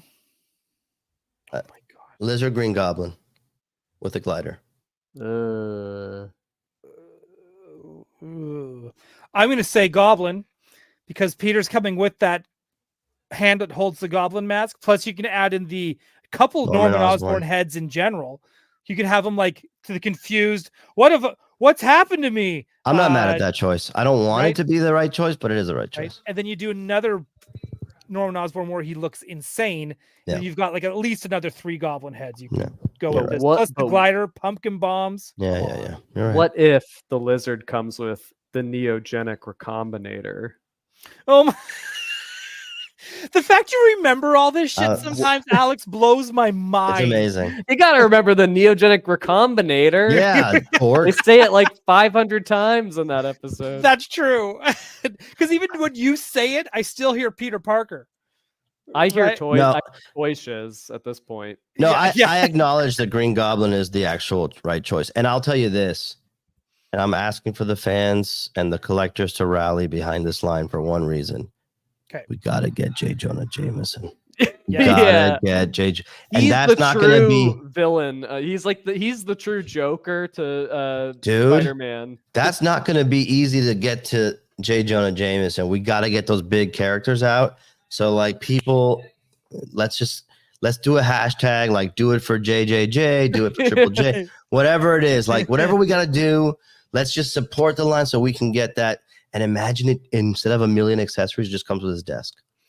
If you let me do it if you let me reveal that on this show, I will change the name to it to Daily Bugle Tonight. Nice. Okay. Love For it. one night, I will change the name That's of the show to Daily amazing. Bugle Tonight. That's And I'll get amazing. Beducci to make me another logo, and we'll unveil I love J. it. Jonah Jameson with It has to happen, dude. It has to happen. So if you we'll Oh always my do this. God. What if there's like a weird like variant in the future where it's like Spider-Man and he comes with an accessory of the Universal Ride car that you're in? If you could Hydro Man says, "You're taking a dive." Nice. That's a great ride, by the way. Yeah. Oh, it's great. It is a great That's ride. great. I love it. That is all your guys' big reveals. Should we talk about Dude, Jim Lee likes us. yeah, Jim Lee likes you guys. What's the I still don't. can we I can't why, believe maybe I that's should real, have by the asked way. him to come on tonight. Yeah. Good luck, Good luck. So here's your new best friend. dude. You know what's the craziest part of this?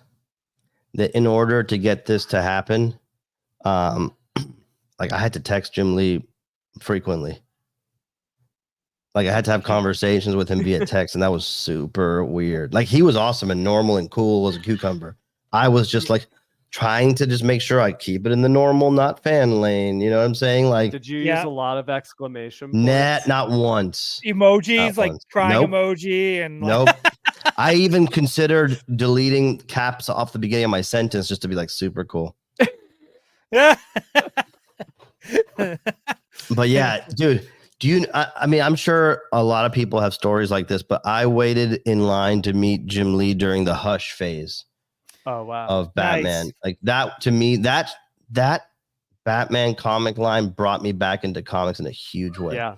Because I was in for, like obviously when I was a kid, and Image Comics to me might as well have been like rock and roll stars. Like we used to Well, they practice were. signing. Yeah, exactly. They We were. used They to had practice- lineups around the block signings in LA. Right? Like, Exactly. it's bonkers. Exactly. We used to wait in line to get the comic, not even to meet the artist. And then when we were kids, we would practice writing our names like Todd McFarlane and Jim Lee would write them. Like on Dude, an old scroll. the scroll, we would practice Yeah. drawing the scroll. Not kidding. And so, when Hush came out, I'm like, this is because I was really into Hellboy at the time, like I told you about, big Sin City guy. I loved those big graphic stylized artists. And so Jim Lee represented in my mind like the more traditional type comic artist that I grew up with. But when Hush came out, I feel like he hit a new strata of his own ability and his own stylizations. I agree. Right? Like he was already awesome, but he was like, everything felt sculptural. Like it felt like it had such weight to it. I remember like just obsessing over the piping in the finger of Batman's gloves. Oh yeah, totally. Yeah. Or even just the bottom of his boots. Dude, I would just think yeah. like it was just, I don't know, it was like, and it was a perfect, if people weren't reading that comic when it was coming out, we were like just talking about it between issues, like if it was a new episode of whatever show, like Breaking Bad or Lost, when that was still hopeful. And you know, we were just like so excited. Who is it? Who's Jason? Is it really Jason Todd? All that, you know, that Jason Todd fake out was so it was insane. so good. Every cover was instantly classic. The Poison Ivy, talking about Poison Ivy, that cover. Or Catwoman. The Catwoman. Both of them on it. Yeah. Hey, I have to give for Hush as well, because usually, like, remember when Jim Lee worked at Marvel when he was doing X-Men? Chris Claremont was always a little bitter because it was like he wasn't the reason people were buying X-Men anymore. Now everyone just wants to see the art. So now people are like, quit putting so many words on the panel so that get these dumb words off the page. We want to see the art. Right. But Jeff Loeb not only wrote such a fun mystery story, but he also wrote to Jim Lee's strengths. So he knew exactly what he wanted Jim Lee to draw. And he knew, and Jeff Loeb and Jim Lee, I felt like knew, like, we're just going to give him the Batman's greatest hits by Jim Lee at his peak. That killer croc battle in the sewer, dude. And you know what's funny is that era of comics, I feel like writers were getting their due, right? Like Jeff Loeb was getting like the respect he deserved. Mark Miller was getting it. Like the writers were getting love like they deserved to get. And so it made it even more powerful. Like you're like, oh my God, Bendis, you know. So it's like Jim Lee, if he was a rock star when I was a kid, he became like a legend, like a living legend. When we were in that era. And so anyway, I used to practice drawing like him. Like even then I couldn't really draw that well back then. I was trying to figure shit out. And so anyway, the point is, this whole thing came together in a very serendipitous way. Last year we were at Comic-Con. I don't know if you remember, but he came by our booth.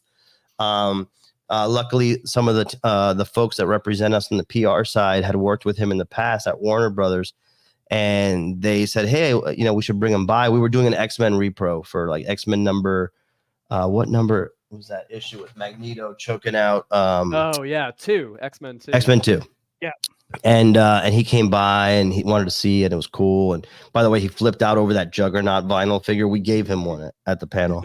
That's awesome. Yeah. And anyway, so it was like, oh, that was cool. If nothing ever comes of this, that's great. But they're like, let's see what we can come up with. And it was just like this thing where we would kind of talk about, oh, well, maybe this, maybe. And it started getting real. Like, wait, this is really happening.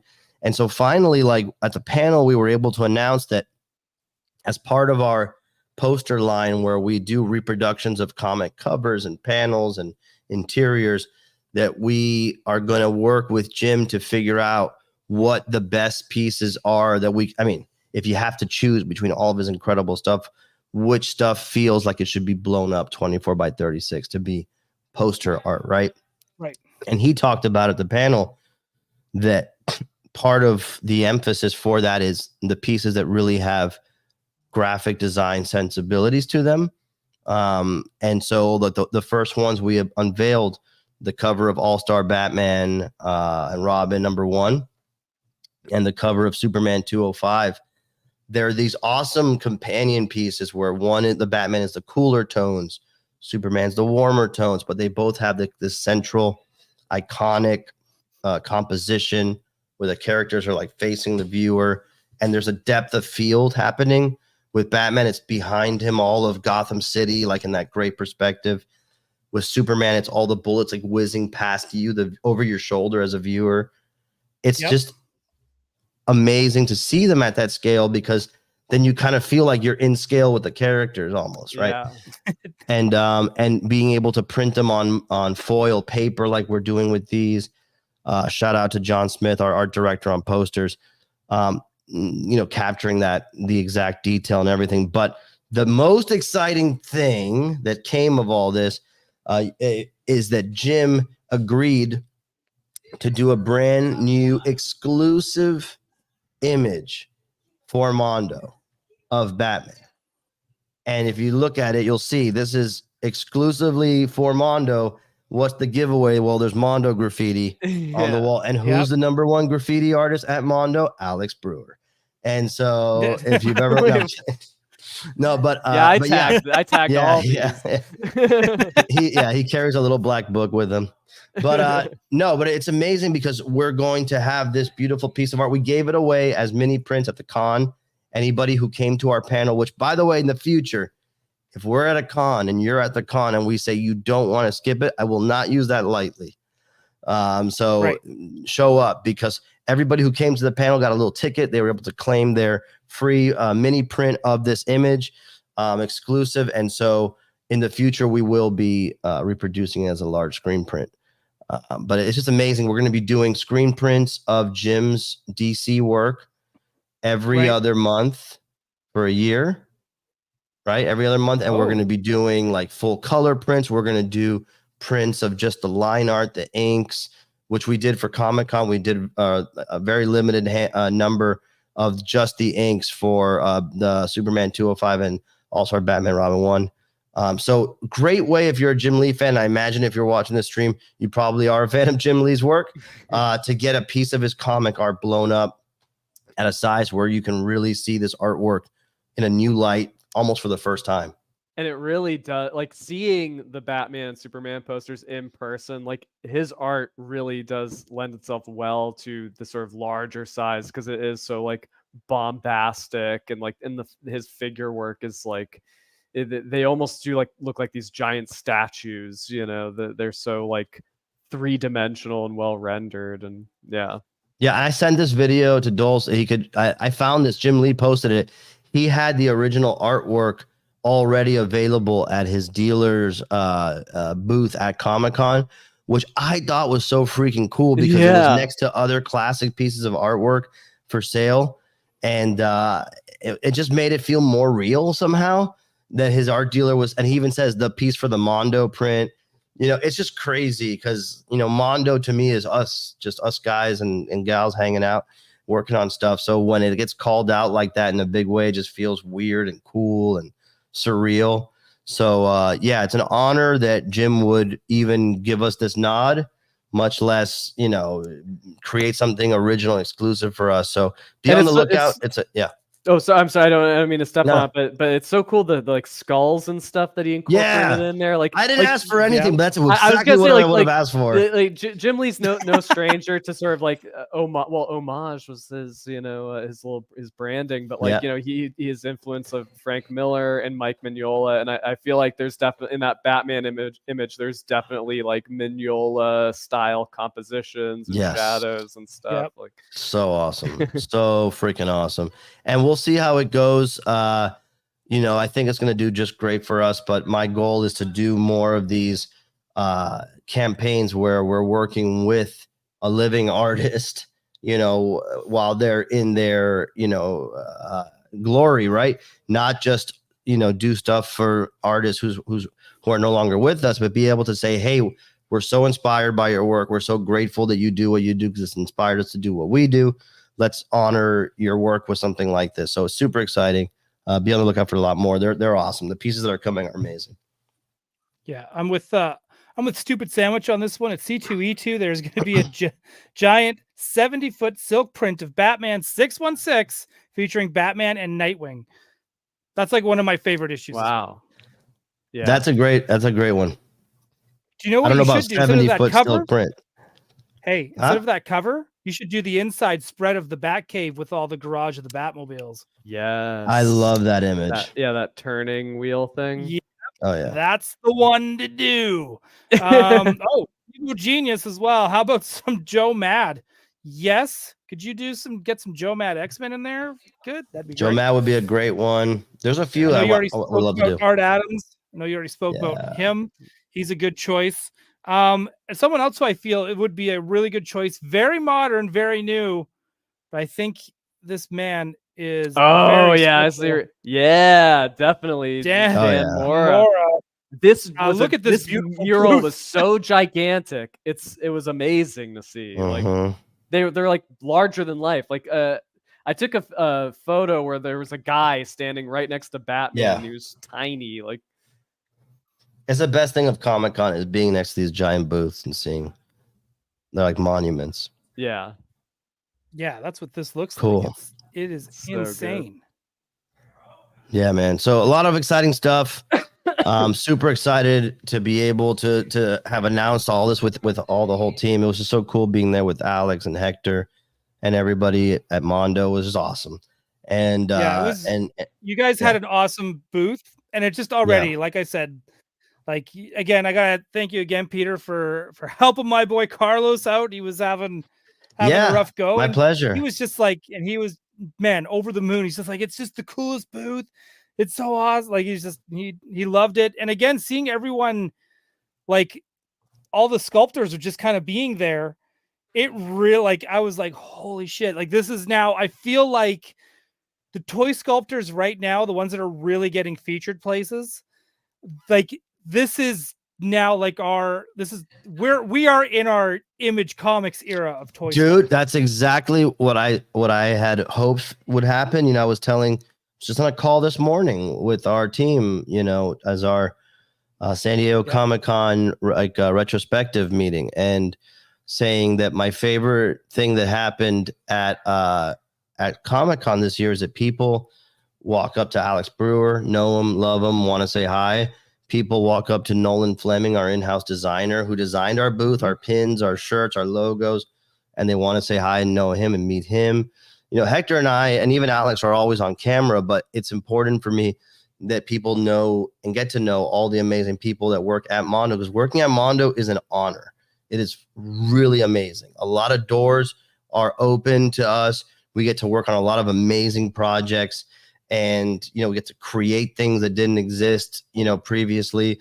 So I do want people to look at everybody that works at this company the way I used to know the name of the writer, penciler, inker, colorist, letterer, you know, everything. I don't know if I said letterer twice, but the point, I used to know everybody's name when I used to go through comics. And if you're a toy fan right now, this is the golden age of toys and toy collecting. It'll never be better than this. It'll never be better than this. Hopefully it stays this good for a long time, but it'll never be better than this. And that's and why, so I feel that too, which is this is where I usually talk about the gratitude of just being collecting and just being like, I now have a collection I could have only dreamed about, and there are different scales and different properties. And even though I don't really stray out too much out of my lane of Marvel, DC, and Star Wars, I have probably a collection where I sit there and I just look at my shelf someday and just go, this is so goddamn cool. Like Legends is killing it right now. You guys are killing it right now. Super 7 is bringing out, like, I know they didn't showcase a lot, but we know, like, those turtles, those 2003 turtles that they showed before the con. Yeah. Those look awesome. Great. NECA. Like, we didn't even like, holy shit, man. Like, you want to talk about, like, Blaine or things, you know, Blaine and, like, Trevor, like, those two guys as well. Like, I would throw them right in that mix of, like, it's what I'm saying. It's like, this is the golden age. Every company has, like, studs working there who grew up real fans. Last year after Comic-Con, I went toy shopping with after the con, like vintage toy shopping with Kyle from Super 7 and Blaine from NECA. And it was so fun to be in, like, a used toy shop with those guys and just going through and finding cool stuff, and knowing that they are in positions to make decisions at the other companies. No wonder it's hard to be a collector right now, because everywhere you look, there's something amazing. And I get it. When people are like, I can't afford it. I get it. I get it. Look, I get Mondo toys for free at Mondo because of my job. I still don't have space for all of it. So even without money being a factor, the fact of the matter is you have to curate, or you're going to be, like, living like a hoarder, right? So it's tough because there's such a glut of greatness All I'm saying is just look around, find the silver lining, find the good side of things, because we never thought we would have it this good. I sure didn't. And as a toy, like the menu is never ending. It's just we're eating well. Yes. Yeah, we are eating well, which is also unfortunate because you're right. When you get a death's head in the box of a Marvel trading card, dude. Yeah. Yeah. No, it's everything across the board. Like even I was saying, like with Hot Toys, like it's too much. It is. Like even I've caught myself being like, okay, I got to do a purge. Yes. Because I got more cool shit coming and I just need to. And then in some cases I have stuff packed away and I do, it's just like, well, I'm going to dust shelves today. And that's when you decide, like, you know what? I'm going to put these ones away and I'm going to bring these ones back out, display them for a bit. I do have to do swapping.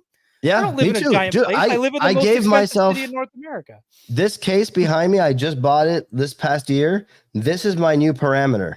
Like if it doesn't fit in there, it probably has to go. And that's tough because I have everything I like in there. Japanese Sofubi. I have my Star Wars Hot Toys. I have my realistic Godzilla figures. I have my Marvel Hot Toys. Right. It's already filled.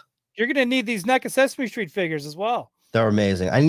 Even if it was just the letters, they would be incredible. Yeah, it's true. And in person, again, those figures in person, no picture does them justice. It's so amazing. You remember the Palisades Muppets? Yes. It's like that and better. So when I went to when I was in LA in May, Trevor said like, "Hey, come to NECA," and I saw those there. Oh, nice. And I think I'm allowed to say that now. now that they're out. But I remember like he had me walk right by them, but they were like on the shelf that was like, if you walk by them, if you're walking straight, you're not going to see them. But when you walk the other way, you're going to see them. So he takes me to the office and we're kind of like talking about stuff. And I started noticing Muppets, like Muppet stuff. And he's going, oh yeah, it's just stuff I'm going to just, my own time having fun. Like Trevor being Trevor, right? Yeah. And then of course he knew the moment we walk out of the office that you're going to see them. So he had me like totally fooled. Dude, that's awesome. And it was great. Like it was like, it was myself, it was Betty, it was my buddy Steve 3. And like, they're already like in like, how did we get in here? Like, why are we here? Like, why are we seeing Sesame Street? Well, not even that. It was just like the turtle stuff. And then you see Trevor's Masters of the Universe collection.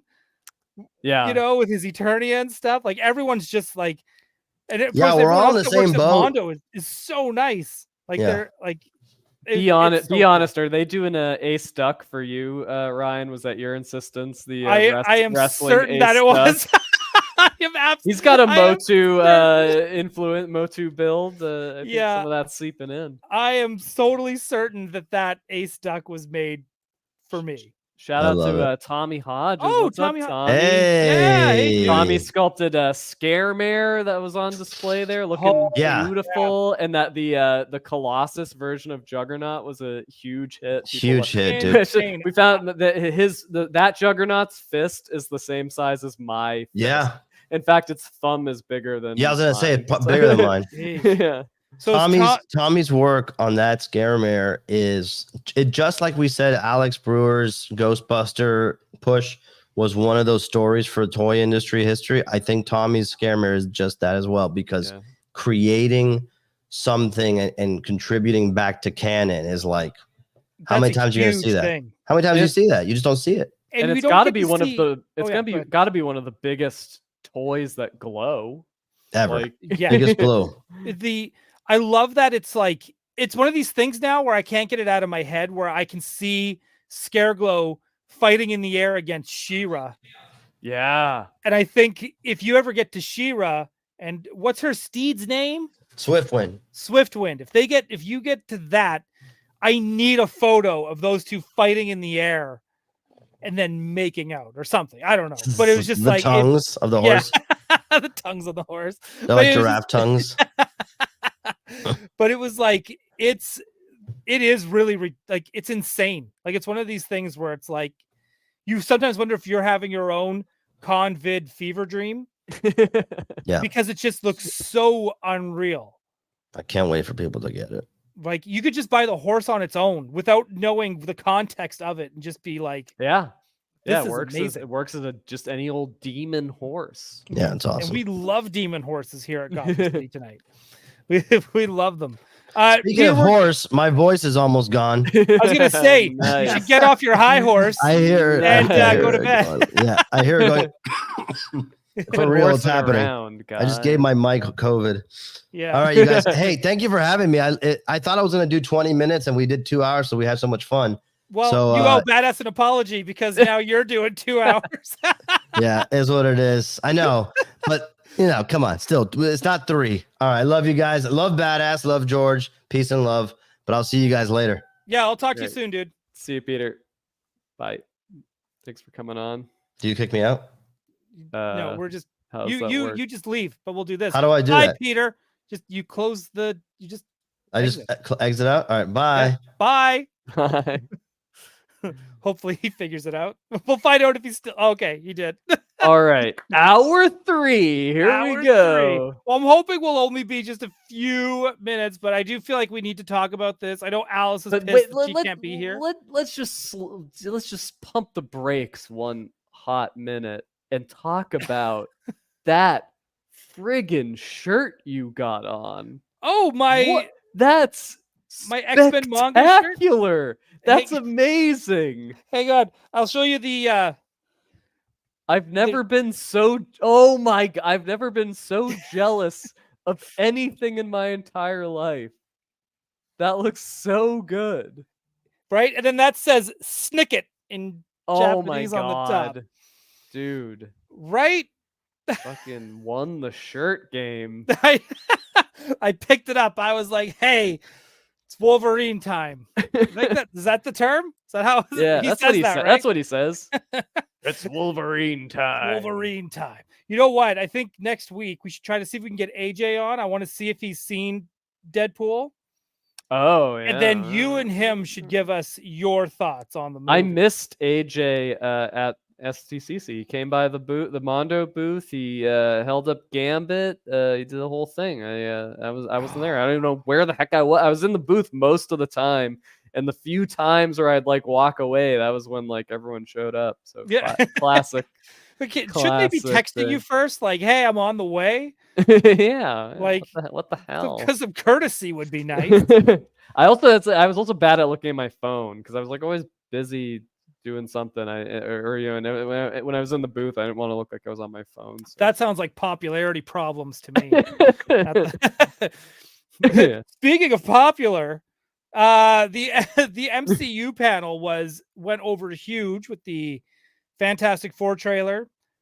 Yeah. The Russos coming back, which seems like a Hail Mary from the MCU. Actually, this whole thing, the last whole bit seems like a dear God, please come back. Like a little bit, right? Like, Well, so it's exciting. kind of like it's very smart because it is kind of like going back to like what worked, but in a new and unexpected way because Yeah. there's a reveal that no one could see coming. None of us. And if anyone tries to tell me that, like, oh, I knew, you did not. Yeah, you did couldn't not. possibly. Right? I'll They tell you, announced- I wasn't at this panel, but like it happened. It was at the end of the day. Leaving the convention after, there was a like vibe in the air. Like I knew the Marvel panel was going on.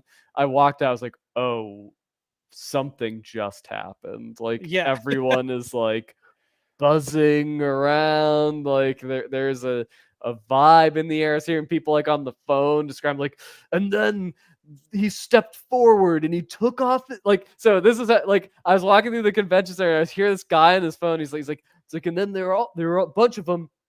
One stepped forward. He took off his mask. You know who was under there? And then he like trailed off. I didn't hear. I was like eavesdropping. And I was like, who was under there? Who was it? Turns out It was RDJ. it was this guy. They announced that Secret Wars is still happening. But Kang Dynasty, you're out. You're out of here. That's done. I felt like that was done Yeah. after Quantumania, to be honest. Yeah, sometimes you just got to call an audible. Yeah, I was like, yo, dude, you got your ass kicked by Ant-Man Yeah. in the microverse. Also, Like- I'm sorry, like Doom trumps Kang. Like Kang is the guy you work with when you don't have the rights to any of the Fox characters. Like, That's but right. Doctor Doom is the Darth Vader of the Marvel universe. Like, I do think he is the greatest villain yeah, in Marvel, like just straight up. I think he's like, you know, he's got immunity, right? Being a world leader and all this stuff. Like you can't, and he's a genius. He's deep. He's complex. Like he's he's completely insane. He almost hooked up with Storm at one point. Yeah, Storm's like had a thing for him. Like in that comic, it's crazy where she's like, because she's like, he has the X-Men prisoner, but she's like, you know, I could see it. I can't deny that this is like he's my type. Yeah, and then he's like, doing the same thing where he's like, I hate him, but like, yeah. And he's doing the same thing. It's like, I got her friends locked up downstairs, but there's something there, man. So I actually kind of hope they play on that too. Like I would not even be mad if they did. But we're getting Avengers Doomsday. Here's my prediction, and I don't like, you know, this is all straight up just prediction. I know nothing about nothing. I do think the after credit, like he's gonna debut somehow, even if it's after credits or whatever, in Fantastic Four. Yeah. I mean, I would. Well, yeah. So I didn't really like pay attention to the timelines and stuff. So Fantastic Four is coming out first, right? Or no, it's Captain America. Yeah. But then it's like before it's Fantastic Four, before Secret War and Avengers Doom or whatever. It's Fantastic Four, right? Correct. Fantastic Four started principal photography this week. Yeah. So I assume he'll debut in that. And I assume it'll be at a press conference where he goes, "I am Dr. Doom," and then that's how it ends. Victor Von Doom. I am Mr. Victor Von Doom. Beducci Studios. It's moments like Downey coming out on stage that make these events special. I agree with that. Yeah, which seems to have completely lost at Star Wars Celebration these days. Like now, right? Or nowadays. Like, yes, I agree. I absolutely. This was a brilliant moment. Like this was, you know, just that perfect, like making because everyone talks about like when the first Avengers movie happened and they were all there at Comic-Con. Like that's such a fondly remember that's sort of like the birth of all this, right? Like, and this was a very brilliant move because like no one could see it coming. I can only imagine what went into keeping it all secret, orchestrating it. Like that's really hard to do nowadays. To like legitimately surprise thousands of people all at once. Like you know, like power to them. You know, the movies have been in a bit of a rough patch, but this was I think a pretty clever and interesting thing. Yeah, well, even Marvel has acknowledged that they're going through a rough patch. Deadpool certainly has. Yeah, right. Like I was like, oh, again. Well, spoilers. I'm sorry. In case, make sure everyone go see it the next. Yeah, dude, those spoilers from your previous episode still carry on to this one. Oh, do they? Yeah. No. Oh, Alice and I broke down the entire thing. It was like so much fun. But man, I can't lie. Like this got me really pumped, and it got me like asking questions of what, why, how, and that's exciting because I have no idea where they're going with this, or how they're going to do it, or how it's going to get played off. Yeah, this is. I wonder if like we'll see him like without the mask, or like how they'll do it. Like I wonder if that will be kind of a tease. You know, it's like because in the comics, obviously, like in the early comics, like they were always teasing like what does Doom look like under there, and you know, is he horribly disfigured, or is it that, you know, sort of the Jack Kirby's original idea of like he's just got this like tiny little scar. And he's such an egomaniac that he can't, like, his ego can't take any flaw, right? Like, right. Is it a swerve? I don't know if you noticed this did you watch the panel or at least the reveal? Yeah, I saw the reveal. Did you notice that when he took the mask off, then he puts on the Tony Stark style sunglasses? Yeah. Yeah, I mean that's like that's the other component too. It's like, well, is Tony Stark Doctor Doom? Like, is this some sort Which would be kind of a bummer because I think Victor Von Doom just on his own. Well, I think I mean I've heard all kinds of things. I've heard people say like, oh well, they said he's playing Victor Von Doom. Like it's not that he's just playing Doctor Doom. He's Victor Von Doom. But then also, people pointed out that like, in Young Avengers, there's Iron Lad, who's Kang. Yeah. And Kang is like an ancestor or is Doctor Doom's, great grandson. He's like We're future. Really reaching. And they're related to Tony Stark in some way. I don't know. It's like I don't know, there's something there, I guess. There's something there, but probably it'll be something new that like none of us can predict because I think that's part of what worked about the first Iron Man movie is that like we all that's like the magic of the Marvel universe started when Robert Downey Jr. at the end says like, fuck it, I'm Iron Man, because we were all sitting there knowing the comics, being like, okay, it's gonna be that thing where it's like it's the alter ego and Tony Stark's pretending Iron Man's his bodyguard, and that's what these things are gonna be. And so then having the movie end with that kind of twist, that kind of is gonna take the character in a new direction. It's like that was the advantage the Marvel universe had for a while, is that it wasn't gonna be exactly what you expected to see from these movies. Excuse me. I'll be right back. Just one sec. Okay. But no. Okay. Hi everyone. It's just me. No, but he's right in the, that's these twists and all that kind of stuff is what makes it special. But I think as well, like it feels like a big reset button is just about to happen. Kind of thanks to Deadpool, and I think thanks to San Diego Comic-Con as well. So it's going to be really interesting to, to just see where this is going to go. And I think this was really smart doing Comic-Con the way they did. They should have never left Comic-Con to begin with. That Disney's ego got too big. I think going back to the people that make these, these comic book movies special and popular, this is who you give these events to. Like, this is where it needs to always kind of need to go. And I think now that people are excited about Marvel again, I think this is going to do really well and be super helpful for Captain America, right? Brave New World. I think this has now helped that movie so much more, because I actually wasn't sure how well that movie was going to do until until San Diego Comic-Con happened. And then but we'll we'll see where it goes. I now I can't even remember when Captain America comes out, but I feel like it's soon because all the trailers are dropping like crazy. So we'll see what happens with it, and we'll be watching Marvel very, very closely.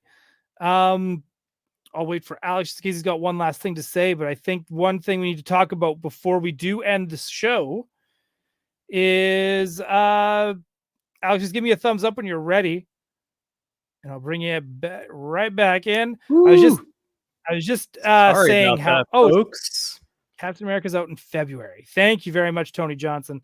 I was just saying how this panel probably helped out the Captain America movie. Yeah. Oh yeah. Big time. Right, and Thunderbolts, like I'm sure. Yeah. Like, I mean, people are going to the Wolverine Deadpool movie kind of being like, it's going to show us the next, phase of, I think people are ready to kind of start getting some taste of what's next. They needed that break. And even though it's not the most popular era of Marvel, I mean, it is what it is, but I think people did leave, and I think people are now ready to come back. They just needed, because I think they need to bring out the big guns again. Like they need some of those household name characters back in the forefront. 100%. Right. Let's do this here. King Oh, Panther. did you see the leaked Fantastic Four trailer? Oh, yeah, I did. Awesome. Yeah. It looks so good. I love the Art Deco. Again, the Well, you mean like it's like retro future. Yeah. I love it. Yeah. I love it. I'm So here it for it. reminds me of Venture Brothers, Johnny Quest. Like it's like Alex Toth. It's great. Yeah. Yeah. Thank you, King Panther, for checking out my shelves in the back there. I do like to take them. I'm not just gonna have my figures stand there in just regular poses. I'm going to the fact he's able to catch that, and you must be watching on a giant TV. Yeah, we got to get the booth tour or the toy room tour. Toy room tour. Like yeah, I can barely. Yeah, right. I see. There's like looks like you have a pretty kick-ass Hellfire display. Dude, it's those two top shelves. that's nothing but X-Men villains. And then I got like some DC underneath that, and then my Wizards. And some trades, wow! Right, so it's what was the last one? Oh, some trade paperbacks, okay, and like gotcha. In front of that, it's like the New Mutant Mayhem Turtles, and the very bottom there in front, there's some older McFarlane Spawns that I like. Just that kind of stuff. I'm scattered. I'm all over the place. I'm borderline hoarder, which gives me like a little bit of anxiety. So just enough to make sure I'm always cleaning. Mm-hmm. It's always nice. So before we go, we want to bring up one thing. Tomorrow, Caped Crusader drops. Yes. I did want to bring up all of it. All of it. I wanted to bring up the cards, but I'm actually just if you haven't seen them online yet, wait till the show starts and see them, because I was gonna pull them up. Oh yeah. And then I changed my mind. I was like, you know what? I think let's not break them down yet. Yeah. I don't think there's any speculating to be needed, because I think you can just look They've at them. showed all the villains. They've released trailer clips on YouTube of all the villains. There's some that we didn't know were coming that are pretty cool. Well, I didn't think I'd ever have a crush on the Penguin, but here we are. Here we are. I know Mini Driver. Like Mini Driver has like one of the best voices ever. So I'm really I don't know. I haven't heard her what her Penguin is gonna be, but like I'm excited for that. I'm excited as well. So we might wait a couple weeks, depending. I just feel like there's more stuff to cover, but we'll find out. Maybe next week we'll start doing some stuff. But again, I still want to get your take on. Still kind of take them like one at a. I'm not going to be able to resist watching like them all, but probably by the end of this weekend. But right. But I still feel like we should take each episode. We should do it maybe a little more X-Men 97 style and take our time with each episode. I know that I talked to Kyle at Comic-Con. He said that he's would stoked. Really love to talk to us about. I mean, we covered the trailer with him, and he definitely will have a lot of thoughts on the show. We will definitely bring Kyle back. Yeah. 100% will bring Kyle back. The voice of Night, the voice of Nightwing. The voice of Nightwing. That's right. Dick Grayson himself, Kyle from Super 7. Yeah. All right, we have reached that 2-hour mark. It's oh man. I knew tonight. I knew tonight was going to go long. Peter's on. Lots to talk about, and I knew the Ghostbusters thing was going to go for a while. But thank you guys for doing that, because now I could just send people here and be like, "Here, watch this. You don't like it, watch this."